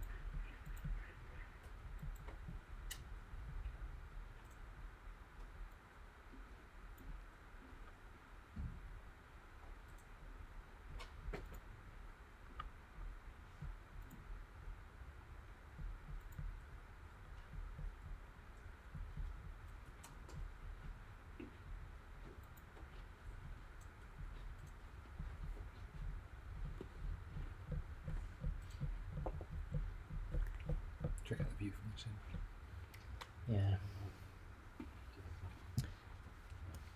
What do you think of the template? Want to use it? Yeah, I can make a keynote compatible. Oh. Did you have PowerPoint? No. Do you want PowerPoint? Yeah. Okay. I can sort that. I've got licenses. I'll still probably use Keynote because I'm just familiar with it now. Hmm? They can pay you online. Oh, no, I'm asking. No, I've got licenses. No, I'm talking about just generally your discussion of the template. Oh. Pay- I'm aware, but Yeah, actually, yeah. To be honest, yeah. Those of you watching, what do you think of our new template? Please feel free to say in the chat. I think it's just Ollie trying to make my slides look bad. That's all. Try me what?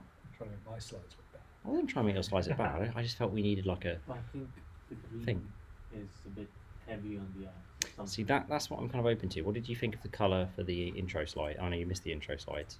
I had those in blue. So I've been using green for the past 2 weeks. Yeah, cheers. You know, has the same rose tinted glasses. That's the one, yeah. Green tinted. I did like the blue. I've got to say. Blue, they say, is easier on the eyes. It That's why complement- a lot of yeah. corporate logos and websites. It kind of complements our logo as It's a well. neutral colour. But And white. I kind of The only thing is with projectors, you generally want to avoid light and dark. Yeah. Dark and light is usually better. yeah, exactly. But I kind of went for green just because it's sort of I don't know, more fresh and lively, supposedly. All right, yeah. So Yes, Teenage Mutant Ninja Turtles. ref Or you like qualifiers, Android. ref qualifiers are functions. That's something that you don't need very often. But they let you, you can have different overloads for constant, non-constant. Okay, so ref qualifiers are a way of having different overloads depending on whether the object that you're calling it, Something's going depending on on. whether that's an L Isn't value there? or not. Right, so do you remember like, it would have been over a year ago now, I did like a session on What? standard move and on this whole thing about L values. No, and R that's in values. January. Think of an R value as being like a Oh, temporary, what? Day to day. A what? Yeah. like a temporary, like something, Temporary. something that's about to be destroyed. Oh, this is Right. Today, yeah, today Um, a bit tits up. So if you want to have different overloads for L values and R values, you use these ref qualifier things. They're only very rarely needed. They're not very common. So a good example of this is imagine I have a class, yeah, and it owns, I don't know, some object. someone drilled the pipe Right. the wrong way. If I want to So I want to move my single template. take the object out of it and own it, then I can have a member function that is R value ref qualified, so it's like, take object brackets and After the ships. and now I can only use it if the object is either a temporary or I obviously stood move it. So I can do stood move x dot take object, or I can have a temporary one like my class brackets, curly Okay. braces dot take So, object. so the ref qualifier has to match the return type then. The ref qualifier has to match the type of the object you're invoking the member function on. Right. So it's saying, is this an L value? Does it have a name? Okay, you're allowed to call this. Or is it a temporary or stood move? Yeah. So what is Then it's Okay, I saying, get it. okay, no, yeah. Yeah. This is Never safety used check. them. I have However, rarely. it's not quite that simple. Right? Yes, if it's a const member function and it's an L value ref, then it's basically Then you can call crud. it an R value. Yeah, but also you also Right. long Okay, ready. I'm gonna. Actually, that's one of the things I hate is that for const accessible member functions, the L value ref should actually mean L value, really. 320,000 feet long. 320,000 tons. So successful. Yeah, not sure what the it's getting bigger. So the doc, That's Who's got some of part one done? or where do they travel to? Right. Struct test member function food with a ref Right, qualifier. So if I now do down here, if I do They're floating thing. No, that. Yeah, well done. it's a function. Design obviously in the water, right? Yeah, no, generally they shift ones as well. Yeah, I get So now a function called getS returns a new S, returns by value. Right? So now if I do get S So in the UK dot food, Is this something new in 20 or 17? no, this was new in this was 11. Okay. Wow. Okay, so that's the only probably area. get where S it's less returns travel. by value, right? So when I call it, this is going to return specifically something called a PR, an R value. Right? So now I'm trying to call the .foo member function on an R value, and that's not going to work because this function is L value qualified. Right? So if I had said S turning a log by create an instance and then call S, so standard string. that's okay. That one's not okay. Right? But now I can add a second overload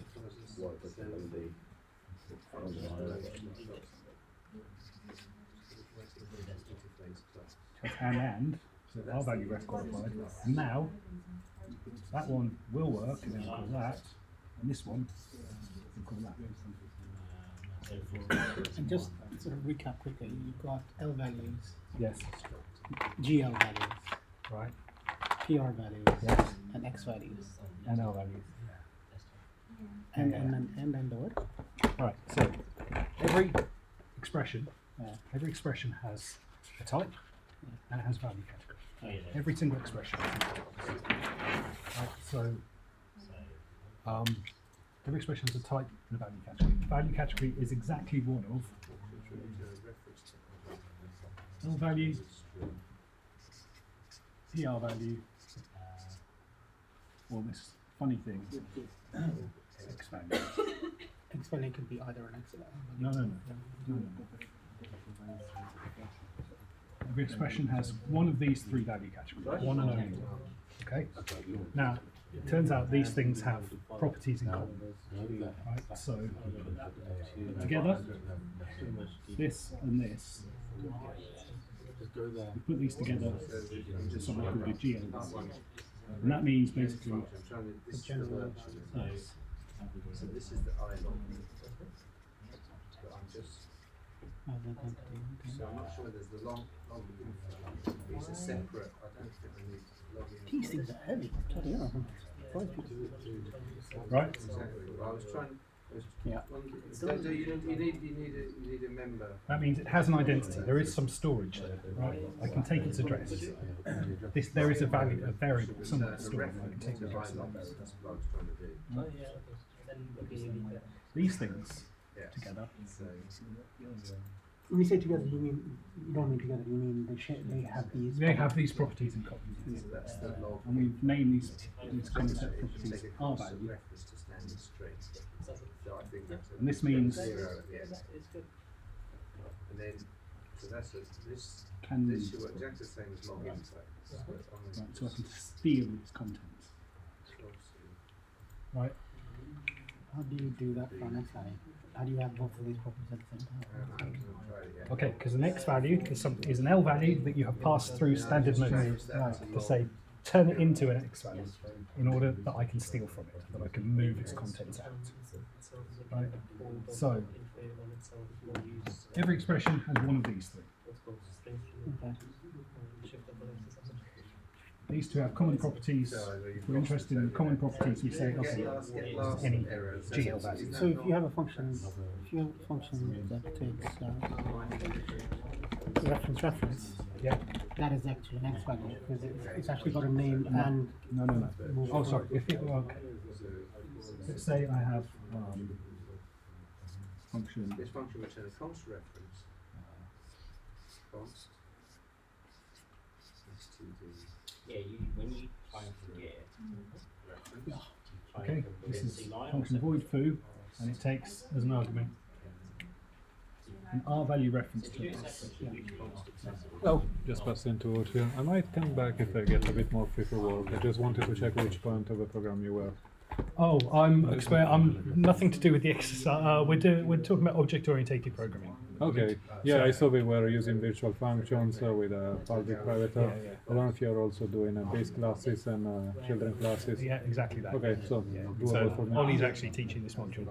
Okay, interesting. Oh, maybe next. No promises, but let's see if I also manage to. Well, it'd be bring my great to see budget. you again.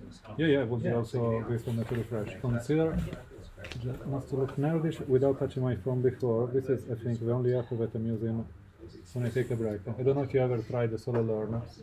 No. It's pretty convenient actually because it allows you, let me see, are you familiar with Duolingo, for example? I've heard of it. I've never used it. Basically, it's what you do. You move and. Oh, cool. So I was refreshing my C++. Yeah, being together. Just check. Play. So you see. Thank you. It's pretty cool also because they give you also some score and there is some gamification. So there is an incentive to use it every day. And Oh, so it's like gamification. yeah. I use it when I take a break. And, you're pretty busy at work. yeah. Where are you working? Yeah. In front of the Financial Times. On the Cool. river. That actually looks. What's the name of the app? Solo Learner. Solo Learn. Yeah. Oh, I can send you a link in. I'll look it up. Yeah. Yeah, it's pretty convenient. I tried. I think it's a couple of weeks that I'm going with it, and okay. How much is it? Hmm? How much is it? Free? Oh, really? Yeah, you get advertising, but fine. I can live with that. I Yeah. can- Yeah. Oh, There is a promo version which allows you to see the people which are around if you want to meet or challenge them with their coding. I don't care so much. Now I will get it with you. Yeah. But it was a good reflection which gave me a taste for this kind of stuff. Oh, I still remember something. Oh, the Vietnamese overflowing with leftover pizza since You know what, I'm using JavaScript all the day, which is fine. I'm not, it pays the bills, I'm happy with it and so on, but you know, it's nice. I like to play with something different. yeah. And at least before, in the company where we work, we were for us contractor, we would do hack days once every sprint, which means you pick whatever technology you want, you play with it. Nice. Oh, nice. Yeah, that is a nice perk to have. Who do you Accuracy. accuracy? Yeah, it's like Bloomberg. Okay. So we do it's fintech but with more on the side of journalism and so on. Oh, okay. I moved recently, which is why now I might get a bit more time. This previous project was crazy, like you need to work like a third world code monkey all the time. Where did you work? And another fintech in London, I don't think you ever heard about it, Marco. I think they were doing the first web project. Good budget, but in terms of management. Oh, very project? Yeah. Okay, this discussion never happened. Yeah. Yeah. Yeah. Okay. Not compared to before, Oh, now I I feel like see, you paid yeah. holidays. So Yeah. it's nice. No, don't get me wrong, I like some kind of pressure and so on, but I spent like the last 3 years always in crunch time. You rush. Sometimes it's also nice to slow down, do your things properly, learn some new technologies. Nothing. I was. We should see how long my collaboration with them goes. Otherwise, I would not. Good luck to you. Thank you. Wish me luck as well. Yeah. I would love to move in this kind of direction, but you know, I'm afraid that it will give me too much of a cut on my income. Yeah, probably. Eventually, maybe if I learn to do something in C++ for Node, that might be nice. All depends. You know, I just enjoy my own stuff. That's right. Okay, let me go. Interesting technical conversations. All right. Yeah. Oh, hello. So where was I? He's still working on the This exercise. is an R value reference. It is. Carry on. It isn't Carry on. R-value reference, right? So You what need this help, means- Sas? No, is it one? I can only initialize this reference from R value, Or that's fine. Yeah, I'm better which now. means either a PR value or a. Really? So, if you want to think about these, this is. Yeah. It's not wasn't nice. So I'm really feeling a bit down now. Struggling That's to a work. temporary. Yeah. Because I'm free. Right. This is Otherwise, basically like a variable. You told me, I always consider this to be freelancers are never real. Also, I'm doing this. Yeah, exactly. As a yeah. name, and this is a result. Well, for second example, just to let you know, we might have found another location JD is going to verify, Oh, okay, cool. which is defined as How you can think of it, basically. There are. Something just like It's a bit more complicated. What the bait? That's really good. Yeah, Oh, wow. Easily. That's nice there. Right. So in this case, Yeah. it's a template. So we had our let's see. function on the previous thing, which is return by value. It's returning I don't know. kind of something that's not doesn't have a name yet, right? It's not bound to anything, so it's returning a PR. No, sure. No, Right. So in this case, this is an R value reference. So we can initialize it from either PR value or an X value. Right. So if I just had It's a bit too busy, isn't it? It's difficult. just got Yeah. this. No, Just tried to cool food S. That's the other one. Yeah. Because S is the builder, and this thing then goes to R value. Really? Okay. Don't check. Yeah, no, I know. Yeah, I I'll- think I I'll- had one favourite. And that's No, not I don't know. right, because I've converted S into an Push you X to buy at value. least something. An X value is kind of R value, marked by At least once that's where I use it. And if I have a function used in the previous range, Please make sure. server, so like, please make sure everyone has at least one. Exactly, yes. Perfect. Now, my question to you is, when you pass in using strip move here, where do the decay rules come in? Decaying rules. Oh, the decaying rules. There aren't any. There's no. You can decay these to the null value because it has a null. Right. Okay. Okay. Now. Right. Now we're getting a little more complicated. This is where standard forward comes in as well. Okay. Right. This is an hour-long lesson that I'm doing. Yeah, that's fine. Yeah. Right. So. Let me just set this up. And I have another question as well. Sorry. A different question as well. Right, What does standard move on a named variable? Is that actually moving the end? Because it's not resetting. If you do it on a class, then it you have to provide different operators. No, you don't. If the class has no move constructor or move assignment operator, then calling standard move is actually just going to call the copy constructor. Right. So If it has a user-defined copy constructor, right? If you don't declare any copy or move constructors yourself or destructor, right? The compiler will default all of them. You get all of them generated. If you have written your own copy constructors, then you won't get an automatically generated move constructor. You can still call standard move, but all it's going to do is invoke the copy constructor, not the move constructor. Because that's what I mean about it decaying down to a null value. Not quite decaying down to an L value, because And going back to basic types like int, long, this, long, and pointer. okay, They don't have these move operations. No, in those are what are called trivially movable, trivially copiable. And for that, move operations are the same as a copy, Supposedly, right? Because that's as efficient. supposedly. Right. So So now I've got a different overload of foo. No, exactly. Yeah. And this time it takes a constant L value No, they reference. don't. Yeah. They make We just have Still got all our things from more before. and more I look into this, the more and Now more we're I do my actually SS again. Now call computer simulation. So Foo. what our mission in You're not really. now this time but what our mission this works. is to actually This is an L value. This is taking an L value reference. That's fine. That's because amazing. if we I mean, you don't must be no, saying this is how the to this is the watching the argument. This is the matrix argument. data. Is if you program an AI and for example in the AI itself, This also works, right? Because has it the capability this is now an R of value, but rewriting its own R values combine to breaking out const of L its value own references. system. They prefer R value references, but if there's no R value reference overload available, they'll bind to this. If there's not that not available, then they fail. Yeah, well, it could bind to, if there was a function that took it by value, that would be all right. Okay, so if you took it by just S Right, so imagine you've got, so the common case is that you have two overloads. Like Yes. Yeah, exactly.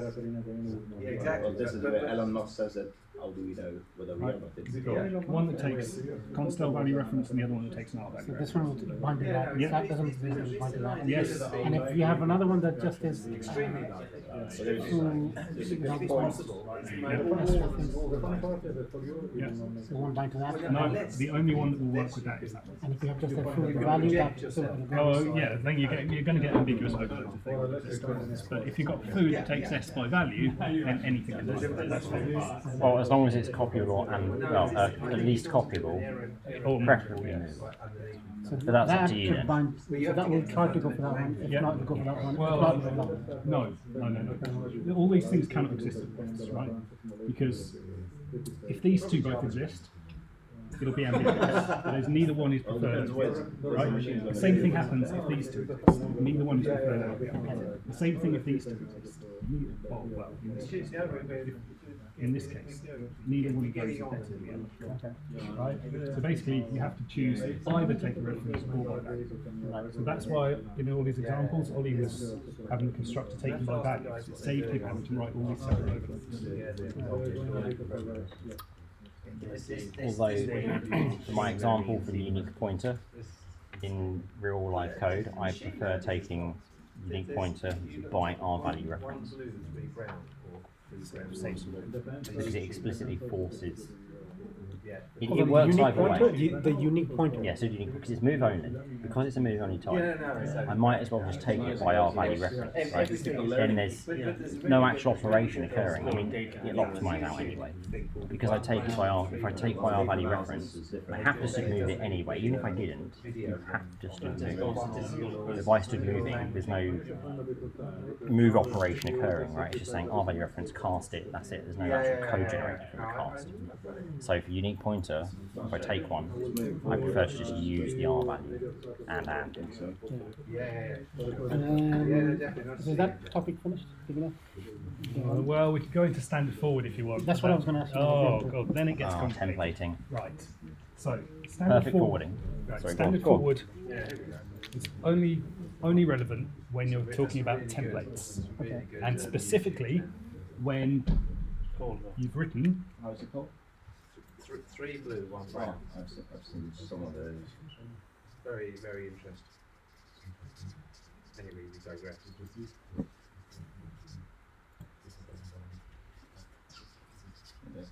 So they on explain something related to machine learning and AI, or they're just more broader? No, they're more broader. It's very Right. sort of maths now program. template type multi t-reference.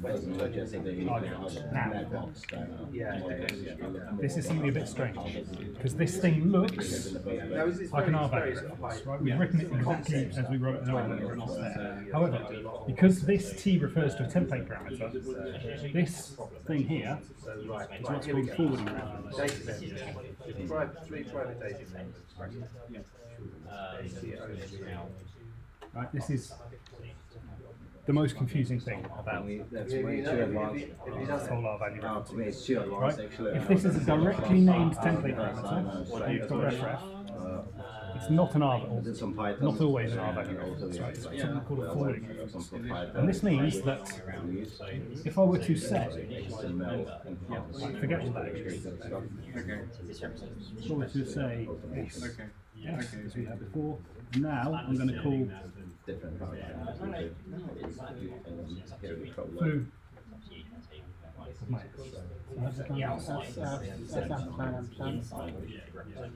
except it doesn't, right? Because what you might expect, if you didn't have that there, T would just deduce to S, right? However, the refref changes the way type deduction works in templates. So what this actually calls, right, deduces similar to X. T as S. Yes, so the curly braces are C++ related feature. They are It's a feature called perfect forwarding, right?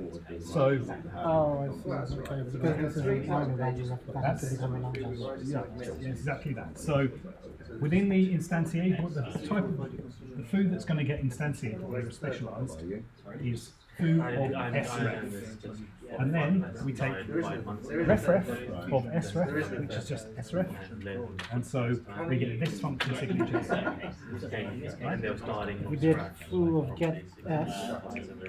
Now let's not jump ahead of ourselves. We've got another case to consider. Right. Now we've got C, which is of type const S. Right. So yeah, it's good for Foo because of S. learning something new. This time also C. Getting over the barrier. This time T is going to be deduced. I've attempted, but Oh, really? Okay. not really going into it. It's time I actually sort of dedicated time and effort. Oh, I see. Yeah, you can have it. Yeah. Right. But now, if we do the R value thing,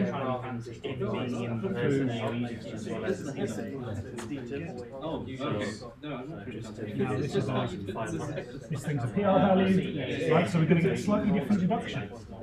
We're going to get, Why didn't you just make it a triple ampersand? well, it would have, yes, but you know, now, This is what happens when you have exports outside of the Just try and make it correct. For a beginner. Make it work. This is now T is going to be deduced as just S, and this function argument here is going to be S reference, an actual R value reference. It would be the same if you had foo of S. What's the equivalent of the other one? standard move. Standard move. Foo of standard move S, yes. We'll call S ref S. So, what we found here is that T deduces differently depending on whether this function, whether foo was passed an L value, a const L value, or an R value. And you can never have a constant value. Yes, you can, but I don't want to talk about that. Right? This thing deduces to effectively three different things. Mutable L value reference, const L value reference, R value reference. Right? That's why it's a magic thing, forwarding reference. So I'm just going to use all their paper because why not? So let's go back to our. I'm going to take the paper with me. Yeah, no, you do. Sometimes it's not as bright as it. All right. So that's fine. Do you got your phone with you? I do. I'm thinking maybe if you could take a picture of this. And Okay. So now we've got our. This is our foo again. Right. So remember, this is not an R value reference. This is our forwarding reference because it names the direct template parameter. But now, what we want to do is we want to call another. 5 minutes, folks. 5 minutes. Another function called bar. Yeah. But we want to do exactly the same magic here because bar is another function that takes a forwarding reference, or perhaps bar is several overloads that have different overloads for L values and R values. We want to perfectly forward this parameter. That means if we were given an R value, we want to give bar an R value. We want to give bar an R value. Right? If we were given an L value, we want to give bar an L value. If we were given a const L value, we want to give bar a const L value. We want to, whatever value category we were given here, we want to reflect it in bar. Right? Within this function, T, little t, is a name. That means this thing is an L value. So if we were given an R value, we have to somehow convert it back to an R value. Yes, we have to convert little t back into an R value. Well, how do we do that? We can std move. But std move is going to move things unconditionally. So even if t was originally an L value reference, then calling standard move is going to move it unconditionally. It's probably not something we want. So in that case, this is why stood forward. Tentative new features. Concept. How does it know what you Concept. A bit of an Is it coding where there's a GUI now? You can just press the button and it does it. No. Is it a compiler? You can write stood forward. Routines. Right? TS. So this perfectly forwards. It's not going to get in because I'm going to do it anyway. There's a paper component out, trying to get it back in. So, Right. and I support TS. So how does this work? The answer is it's pretty complicated, but remember the key is, it's not low level. Although the inventor of it did describe it as magic. I saw a talk, Howard Hinton, I saw a talk he did at Bloomberg, and someone asked how does standard forward work, and he went, oh, it's magic. Like, probably because he didn't want to explain it. So what this does is, if you notice, you have to put T in there. Yeah. Now remember, we had three different cases. L value, constant value, R value. Yeah, and T deduces something different in those three cases, right? So when this was an R value, T deduced just as a value. When this thing was an L value, T deduced as an L value reference type, right? So all standard forward does is it has two different cases. It says if this thing is an L value, if this thing is an L value reference type, we'll just pass that reference on. If this thing is a non-reference, if this Standard move. then we'll do the equivalent of standard move. Yes.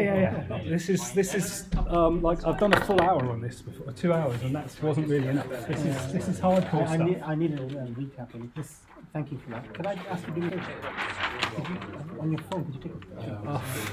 Well, I can, but I'm not sure it's going to be the best of help. But I can. Or I can get a piece of paper. That's probably better. Let me get a piece of paper.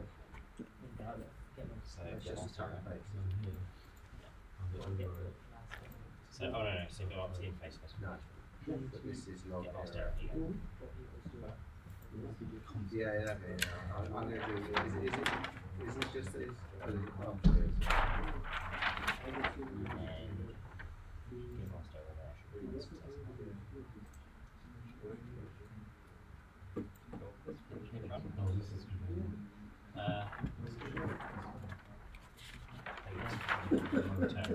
You should also mark the side to right, but a different return type. String reference. Read the whole line out in the interface. So there's no argument there. Virtual. And then it should just return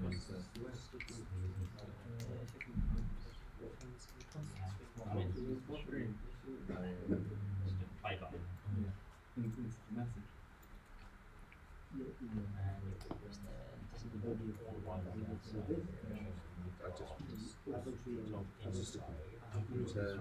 I know you haven't matched it right.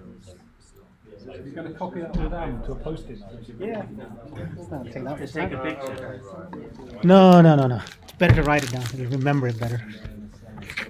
On a single post-it? Well, got a few there. Mark type right. Info turns on brand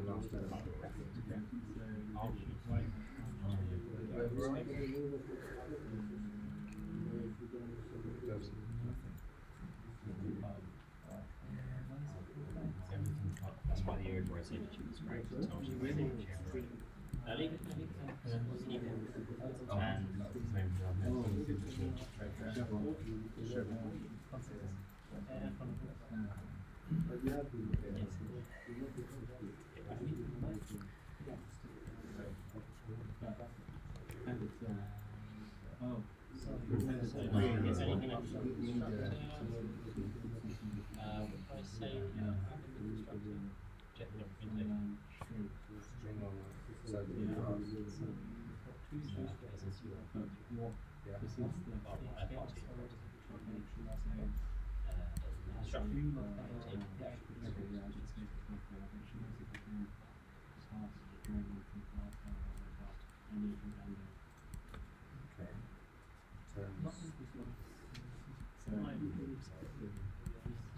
So iLogger is a reference to log in the Simply passing the string. string logger does not log. Let me just check. So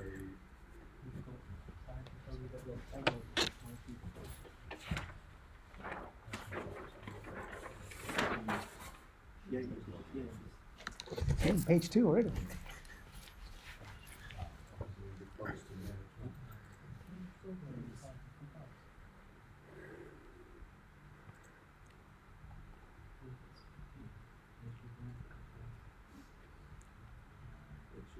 write the cast standard string to the string.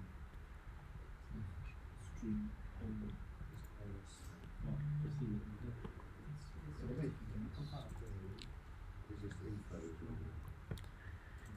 Is it error?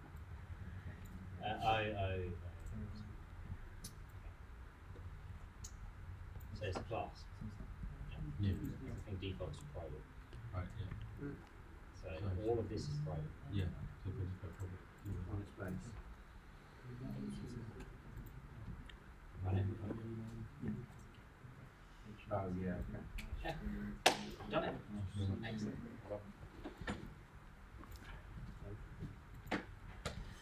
Because it's looking for a text, isn't it? Right, everyone, it is that time. Thank you very much for joining us as usual. I hope you found the exercise interesting. Obviously, if you want to do part 3, then you've got it. You would have got it from GitHub Classroom.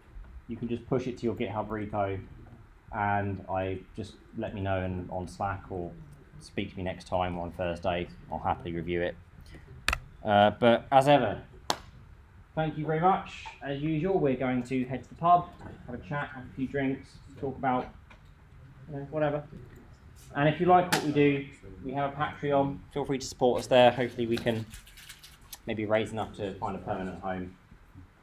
But yes, thank you, and I will let Tristan round off.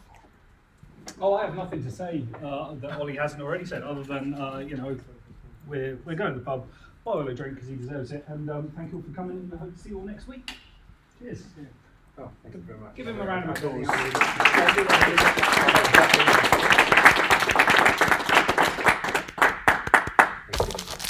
Cheers again. Do you want me to move? Sorry. Do you need me to move? No, I'm just gonna unplug stuff. Actually, give me a sec. I'm gonna get the stuff out. Get stuck under the chair as well. Demo or stream.